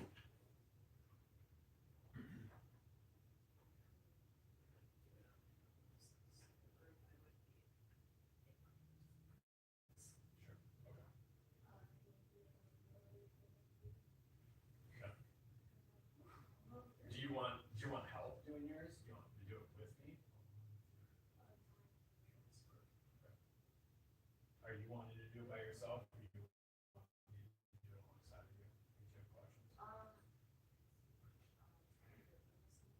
Yeah, if you have questions, just let me know. Okay. And then just let me, I got just look at it, make sure it looks good. Carson.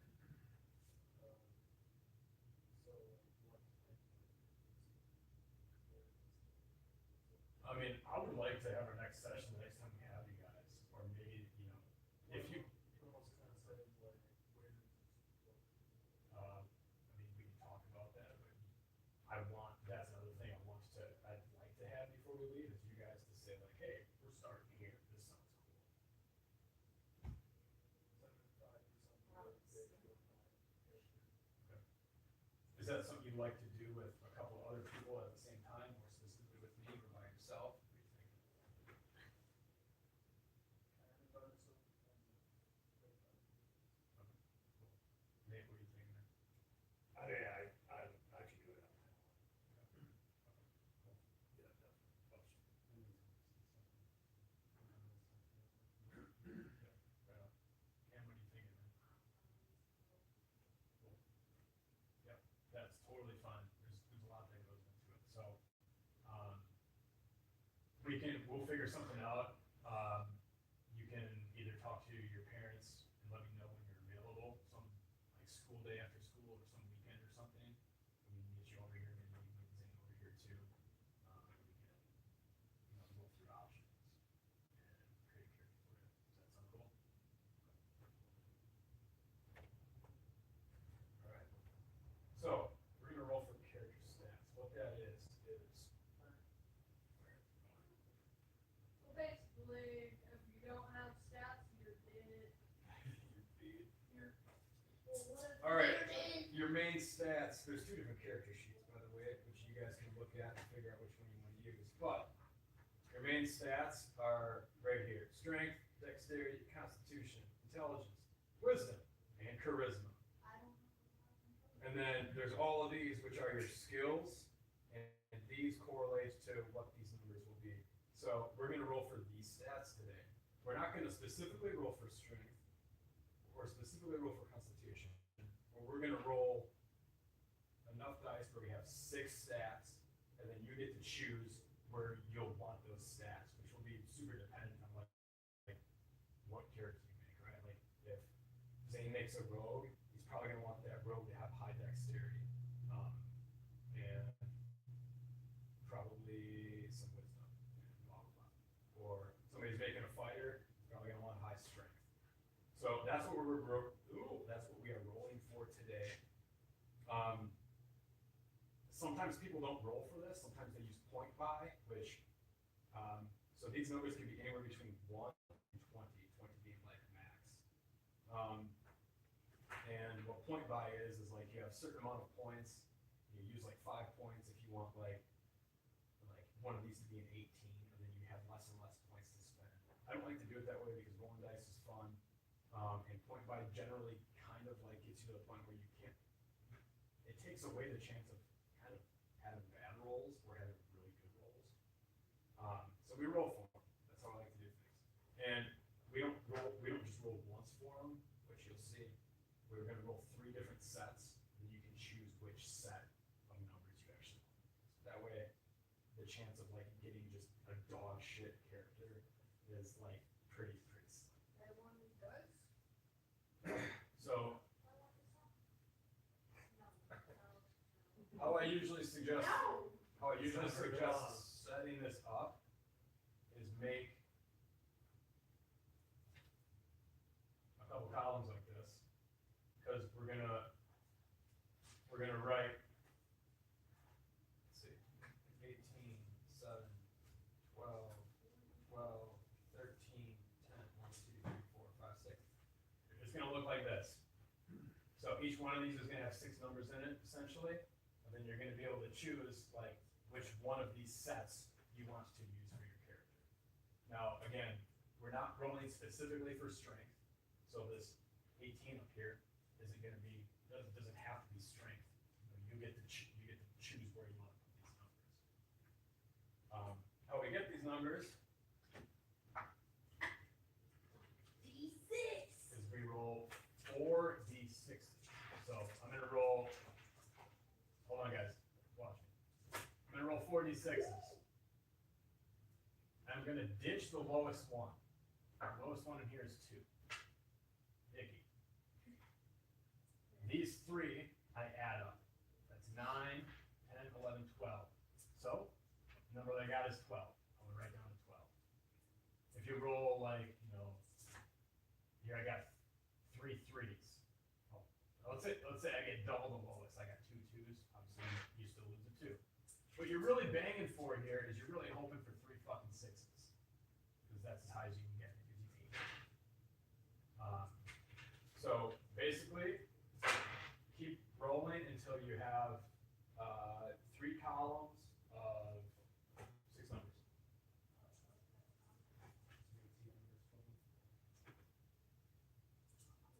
That's math. 6, 12, 18, yes. Just make sure like the columns are like separate. Do you need more d6s? How many more you need? 3. You only got 1 d6?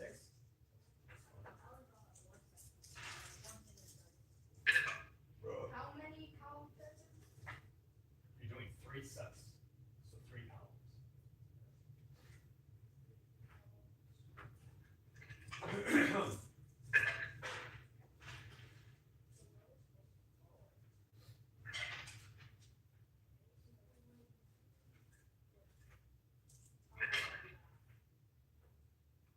I'm sorry, so 3. You got 3 6s?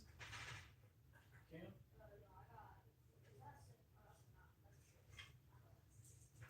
You got 3 6s though? Don't be cheating. Add these up right. Yeah, yeah. No, 3 6s I is 18. mistook the 6 for that. So Oh, I yes.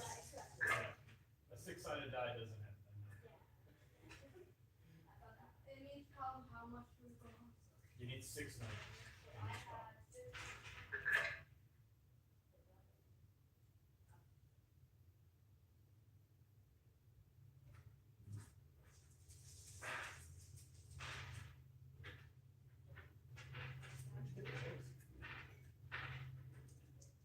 They must have been from her. Shit ton. That was a cool set.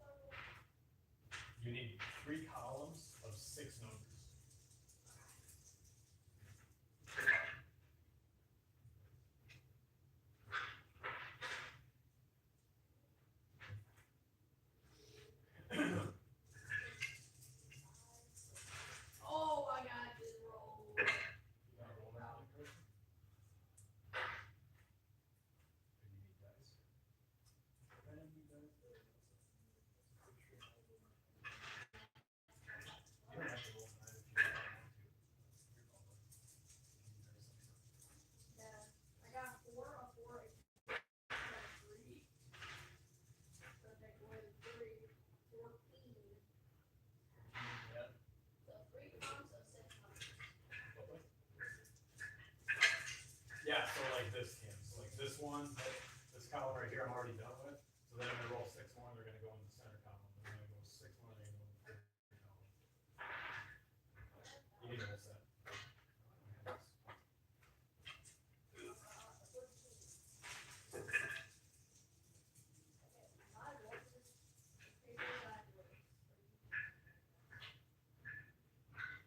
Well, that was a really shitty roll.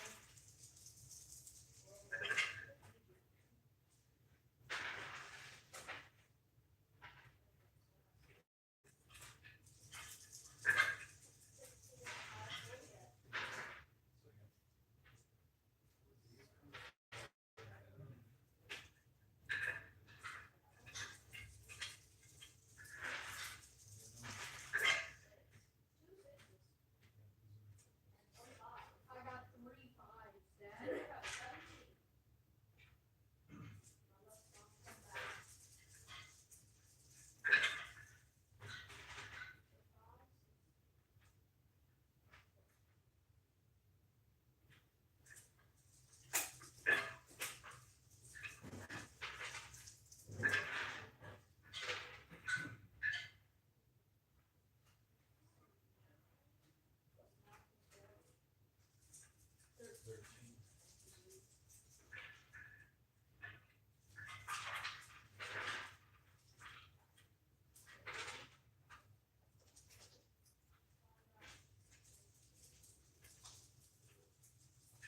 I'm getting pretty lucky.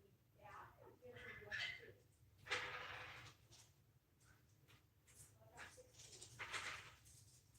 My final roll.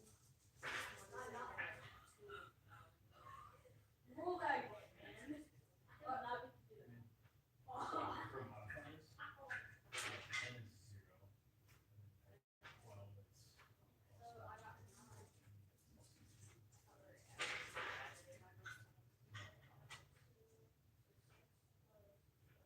well, eventually. Do you need any more bacon? This is what I got for all that. So I got kind of lucky. Not bad. I got it. The first row, the third row looks pretty good.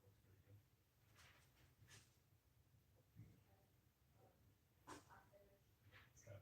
Don't lose these, you'll need them for character creation.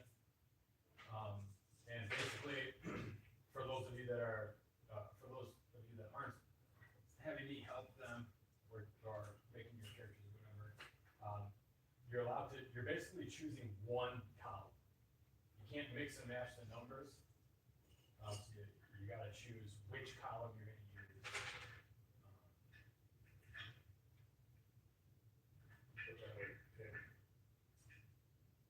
You can pick where we want it to be. Correct, yes, but you can't, you can't like swap the 18 in one column for a 10 in the other. You gotta pick a column, but then you're able to choose where you want those numbers to be in your stats. And then you will end up adding some stuff to this, like because of your background, proficiencies and stuff, some of these will go up by 1 or 2. But that's all part of creation.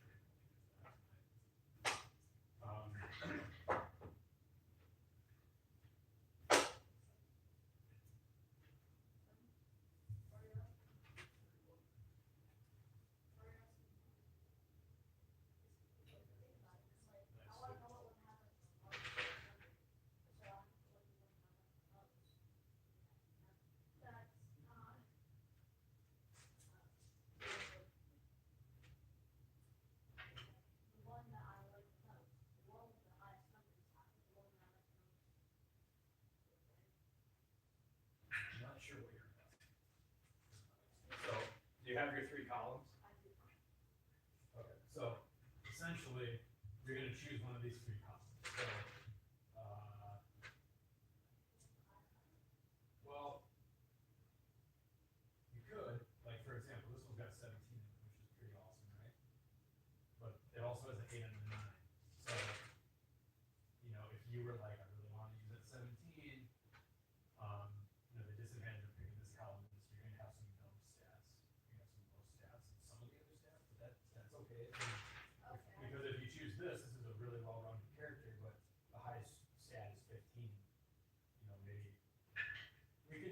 a little bit knowing your creature character, but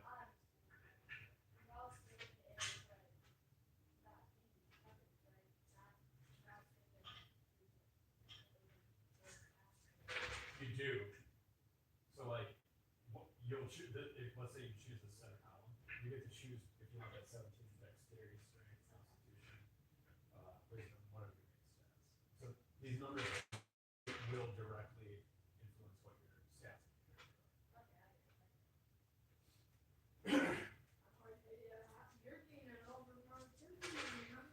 Okay, so how do you want your characters to know each other? Do you guys like the idea of all of you already kind of knowing each other a little bit? When I say this, even if you all are on board with like, we should all know each other,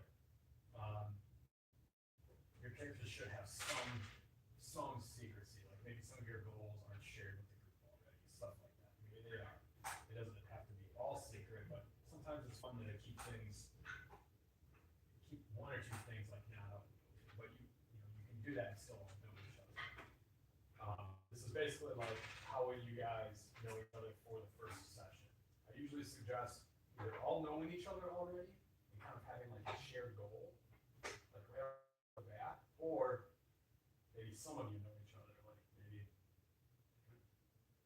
Nicole and Nate's character know each other, but these two don't know Zane and Cam's character, but they decide to meet someplace because there's a common interest, right? So that's kind of what we need to decide on next is, are you all going to know each other to some degree, or are some of you just going to know each other and not know others?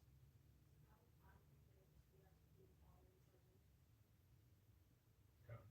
Anybody else? Any other thoughts? Some people knew each other, but some didn't. Okay.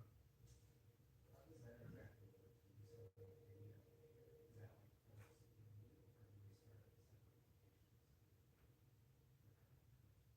Yeah, good question. So let's say one of you doesn't really want to know the whole group yet, and let's say it's Alex. So the rest of you want to know each other. Let's just say you were meeting at Abe Winston's house because you heard that he had some money and a problem, and he wants the problem solved and wants some money. And so in that situation, you guys are on your way there, but Alex's character is also heard the number, and he's on his way too. And you guys are like already walking in Abe Winston's house. You close the door behind him. 5 seconds later, knock, knock, knock. Alex's character shows up. So yeah, it would kind of be like forced in a way. It wouldn't be like, you're not coming in till second session or something like that. Okay. I just rolled a 13, and I know only his character. No, he rolled an 18. Did anybody get double 18 on that column? What? Nice. Carson got one column with 18, right? Sick. Yeah, that's really The strong. highest I got was Okay, I so rolled dice. we've got at least one character that doesn't want to be known by the rest of the party. So does anybody else want to be in that same boat? I would like to. Okay. Anybody else? Okay. So then Carson's character, Cam's character, and Alex's and Nate's will all know each other to some degree. Do you want to know his character? Okay. So you two will be the two people kind of coming in, blah, blah, blah. So my question would be, just to make things kind of move along here, Cam, Carson, Alex, and Nate, what's the common goal here? Where are you guys meeting and why? And I can help with this if you want, but it's cool if you guys just off the wall cuff it too.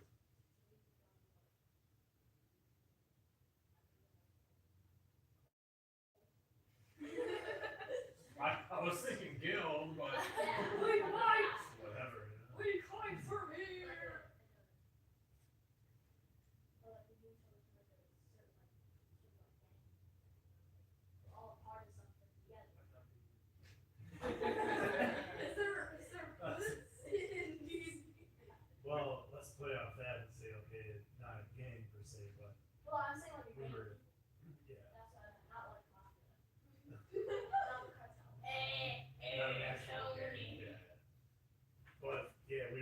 something and our weapons are barely beat up and we were on our way to try to find a blacksmith.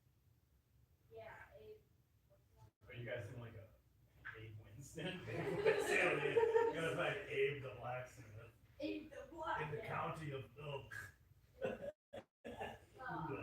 Abe seems like he kind of be a guy in art.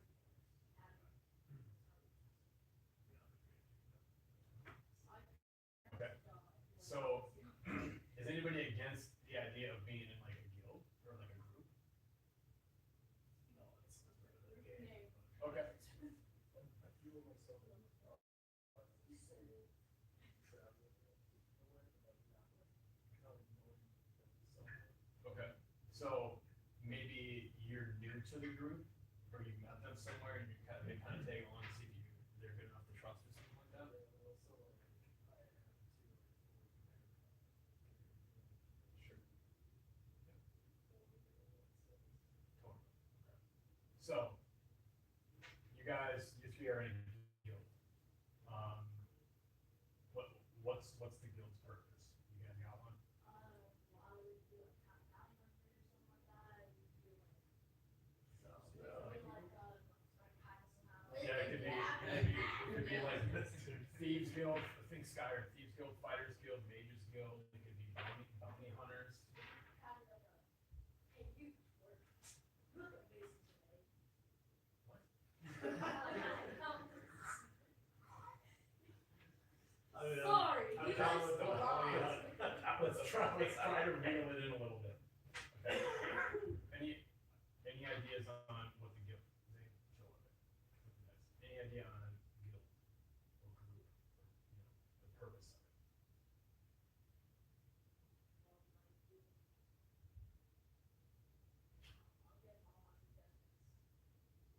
What do you got, Alex? The only thing that comes to mind is maybe like a guild, just some class of Okay. Almost. Who do you get paid for it? Be a guild like guild leader.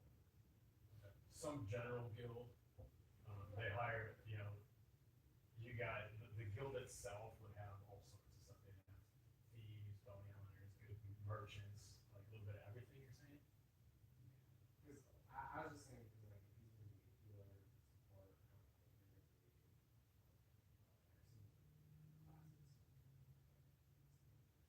Oh, you could, yeah, I mean, thieves guilds are gonna need clerics. Okay. Yeah, I mean, yeah, and as far as party comp, if you guys all end up playing clerics, I'll make it work, like, balance wise, like, play what you wanna play, for sure.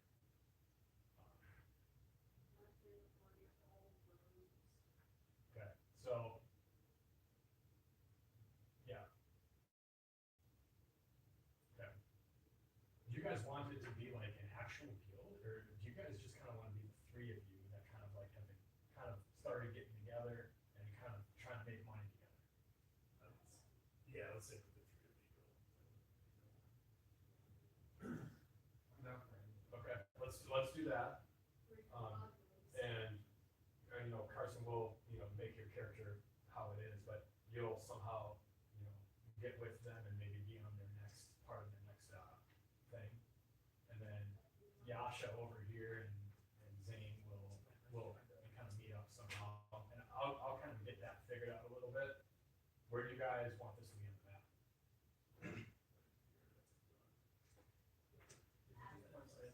Okay, is there a city next to that? There's like This one right here. Japa, Roller.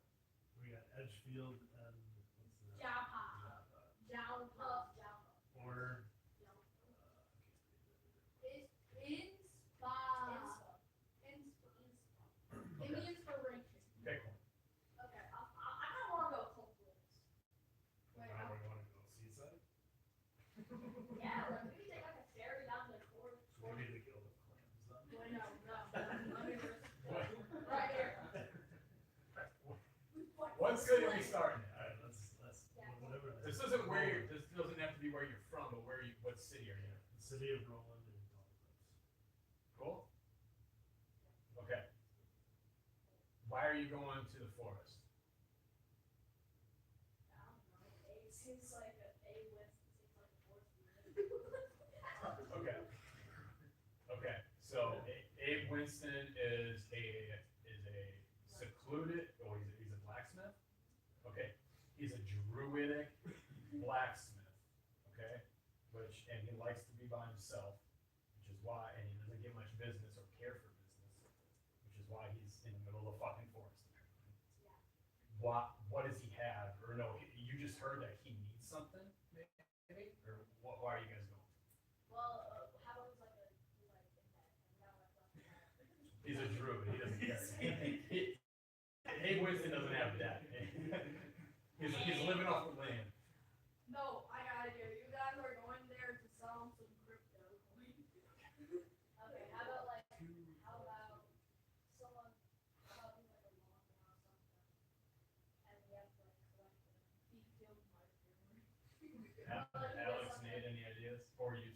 For like thousands of people, I mean, for like a few euros,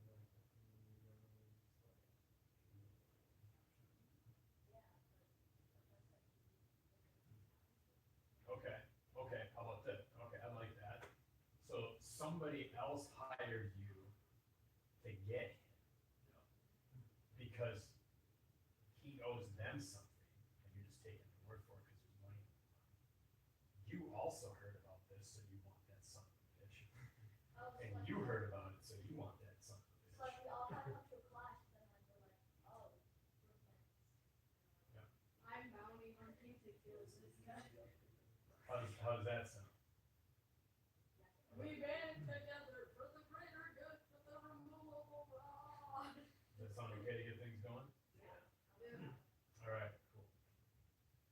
That's how we're gonna end the story, guys. We're done. You guys can go. If anybody has new players, if anybody's got like rules questions or anything, let them know. Don't learn the rules as you can. You know, do some research or whatever. Try to figure out as much as you can between now and first session. If you have any questions, let me know. Regardless of how much of that you get done or how comfortable you feel in the game, don't worry about next session because, you know, how do I explain this? Just remember, like, how we play this is essentially you just say what you're gonna do, and if you don't know the rule or you don't know what you're gonna have to roll, you have to know that. That's my job. If you need to roll something, I'll tell you, like, all right, give me a nature roll. All right, blah blah blah, right? And when we get into combat, and when we do character creation stuff, Cam, like you'll start to see like what you would be rolling, because all that stuff will kind of be on your character sheet. Right. All right. Bob, Felicia. So three. Oh yeah. 3-7 would be our official start. Correct. Yep. Is anybody, Alex, do you know like your schedule in 2 weeks from now? You know, if you got anything going on? Okay. All right. So I'm gonna. Let's hand out character sheets. Character sheets. So there's 2 different character sheets. I'll let you guys kind of look. There's this one, and then this one. This is the old style, this is the new style. Some of us have preferences, but I've got copies of both. If you want copies of both, you can let me know, you can have both. I was like, This one? Okay. And then if you are.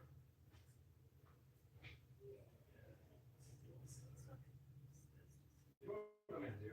I'm just gonna give everybody a full set of the old one and the new one, as long as you guys are cool with that. I'll just take a set.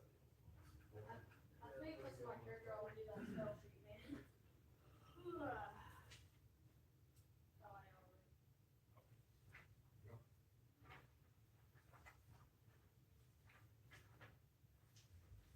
Nate? Using a decent pencil on these and actually having a good eraser that actually works is pretty important. So if you don't have like a lot like these, I'm not gonna lie, I don't even know what we have these. The eraser on these fucking cheap things will just the bane of all existence in my opinion.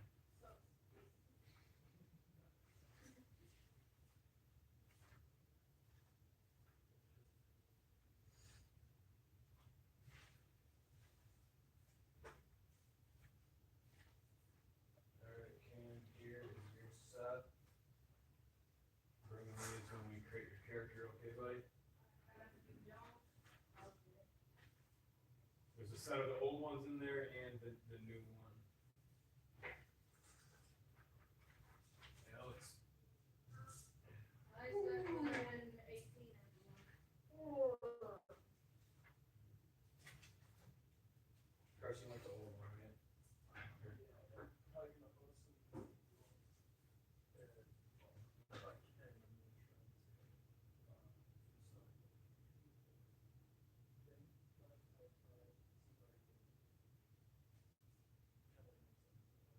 Okay, I still have that character sheet, and I still have the book that has like the king strings in it and stuff.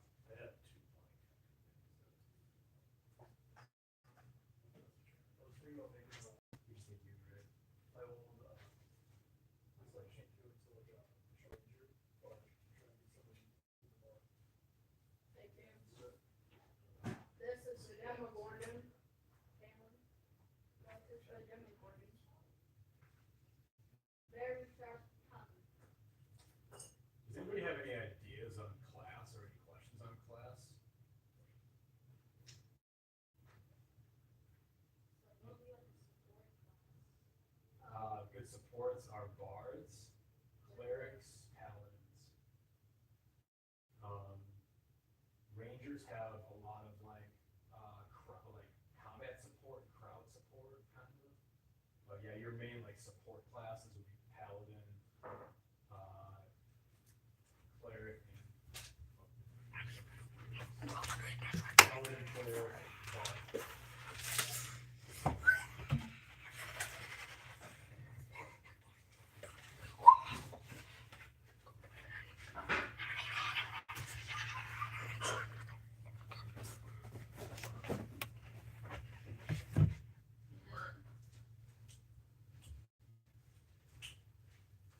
Nice session 1, everybody.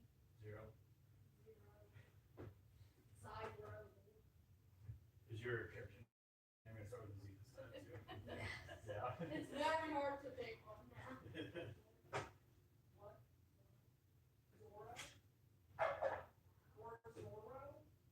That's just an anime character, man. Zoro is- Your name should be Slam Lamb Ding Dong.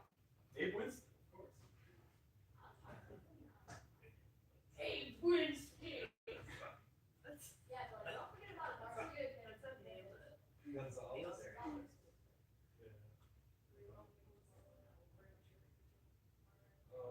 Yeah, you bring good stuff out.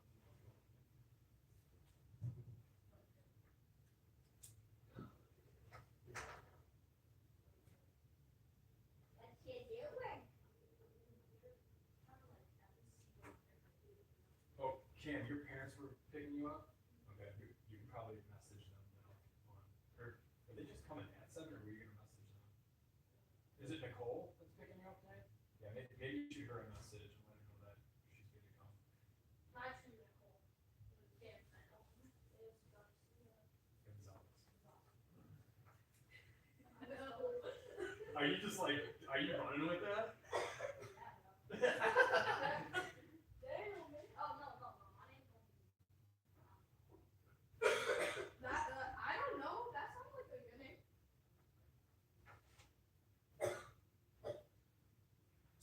What race do you want to be? What breaks? Okay, just so you two know, I am gonna split you up on the table. Yeah, oh, yeah. So just a heads up. I'm not trying to punish you. That's not it. I'm doing I'm taking preventative measures.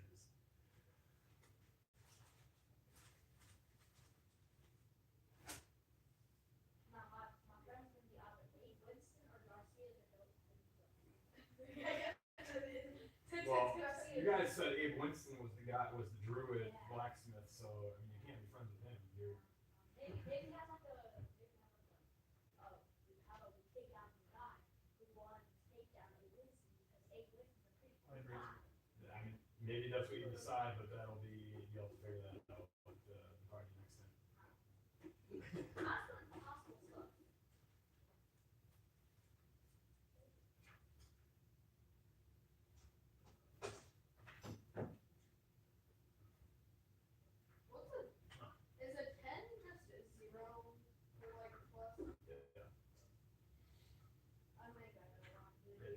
0, 12, 12, 13 is plus 1, 14, 15 is plus 2, 16, 17 plus 3, 18, 19 plus 4, and 20 plus 5.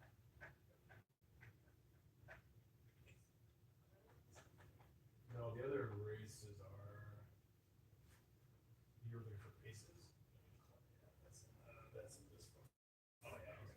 Also, Dad, I'm gonna need you because my handwriting sucks. But Where's the player's handbook? Nicole's got it. Got it. should I get Zach on this one? Rip it in half. That would actually, I would like that character.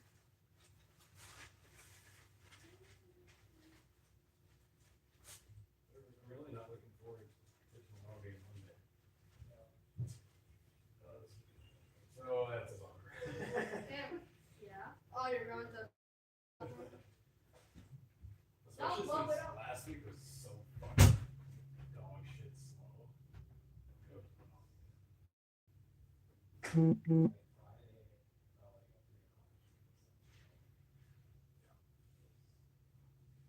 We didn't have, I mean, I wasn't there.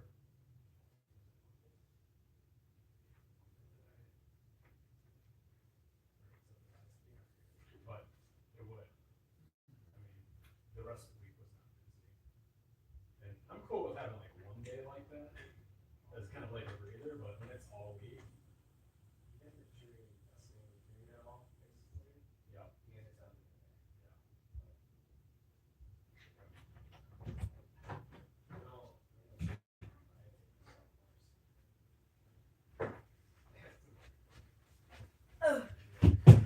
Cam. Cam. I still, bro. Yeah, did you message your mom? I did. Okay, cool. Actually, I messaged my dad.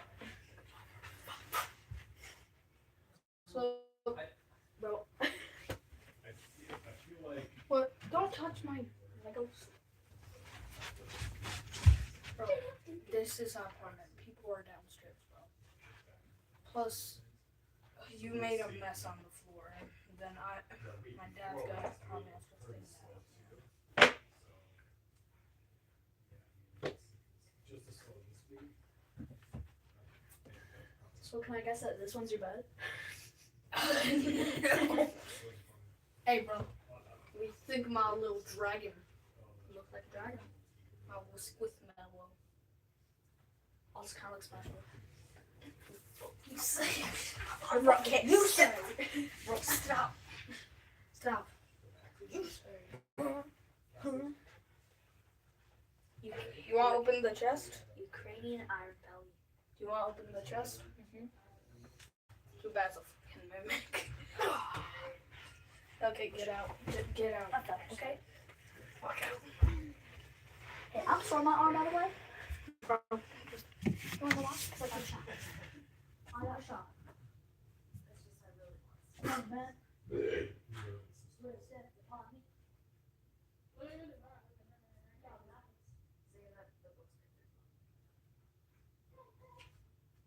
yeah, I'm definitely gonna take A leak at this.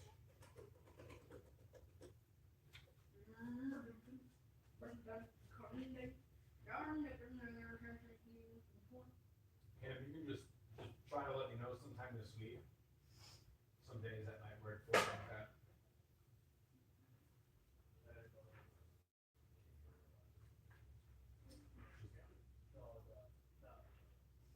Oh, your character sheet? Are you wanting to play like the exact same character? No, I'm just trying to, like make my character feel, I don't know, undescribable, but it's just. Instead of making it like, players like that. it has all like the braces. Well, not.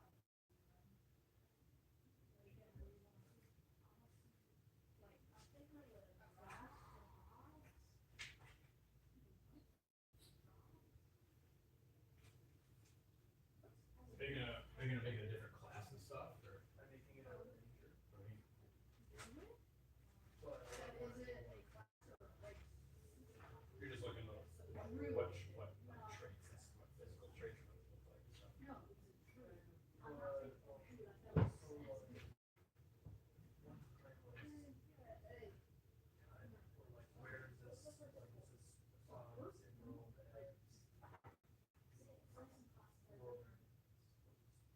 this is a different world. But if you wanted your kangaroo, if you wanted to be a kangaroo that's from like the underguard, Yes. we can still make sure that there's an underguard. This is a different like world in existence.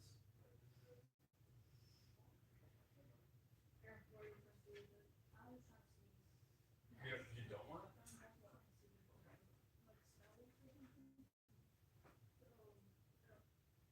Did you want it to be like related to that kangaroo or something? Is that what you're-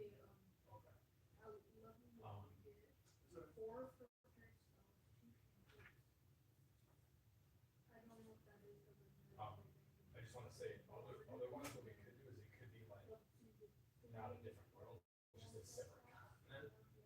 Like Faerun could be like on the other side of the world or something, and maybe your ancestors somehow like got over here, so it could be related to them. I just don't want to take you know, if that's something that's important, you know,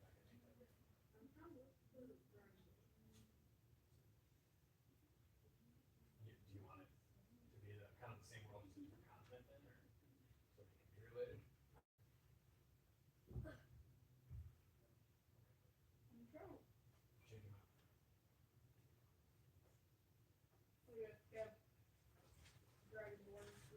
Hey, what are you doing over there, boy? What are you Thinking too hard. What are you What are you thinking over there? Trying to go into it. Yeah. What kind of, what you working with? So I'm gonna do a goblin ranger.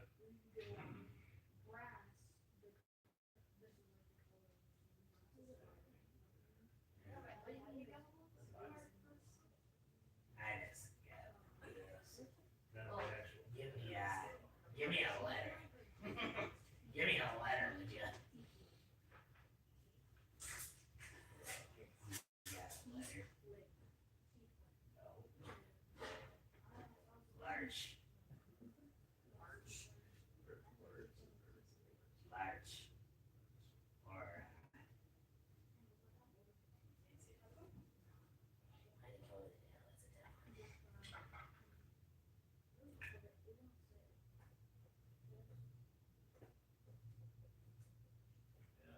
Lynch. Lynch, and like they call you Lynch because rival goblin tribe had you hung, and last minute your goblin tribe came in and saved your ass, and you got a big scar across your neck.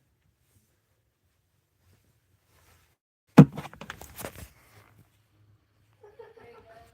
Because there's in the world there may not be a major problem.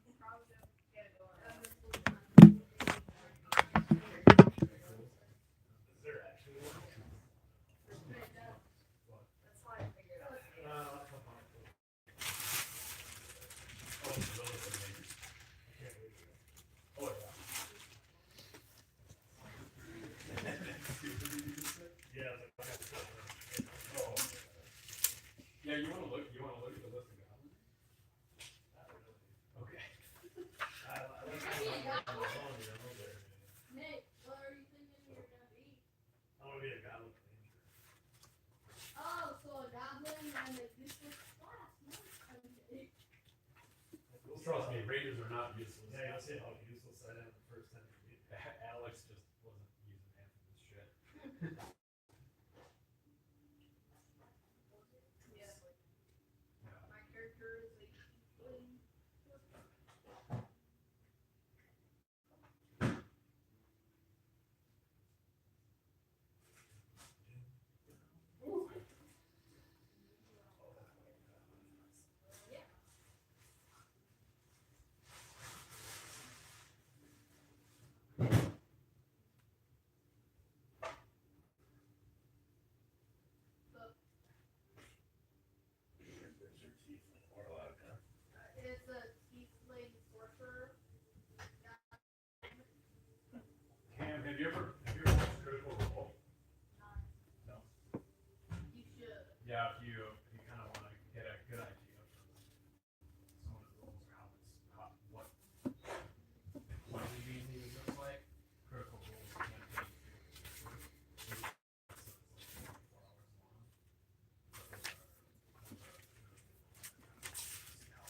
it's kind of played in person. That's what we play at the end of the game like Boulder Cave. Just Boulder Cave is not that close to the actual game because there's stuff that is not really. I mean,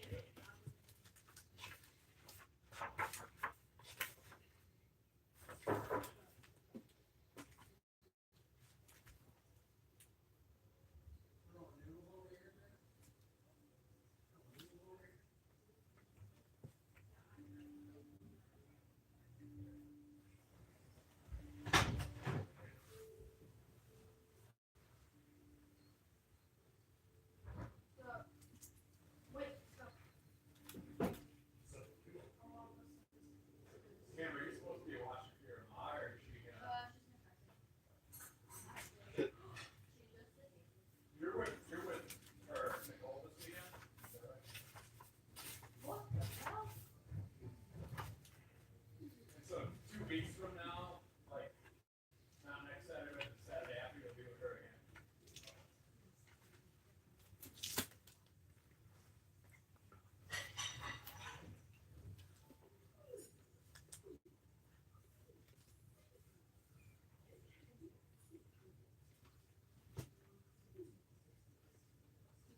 Yeah. What's working for you, man? Well, we're busy. Not It's gonna so damn busy and it's slowing down. Really? We're lucky it slows down maybe by the end of June. And I maybe might get 1 month of serenity, but then it picks right back up in August. What are you busy with? Just on site, like installations or something? So we got 2 installs, one starting up basically next week. Bye, bro. Gonna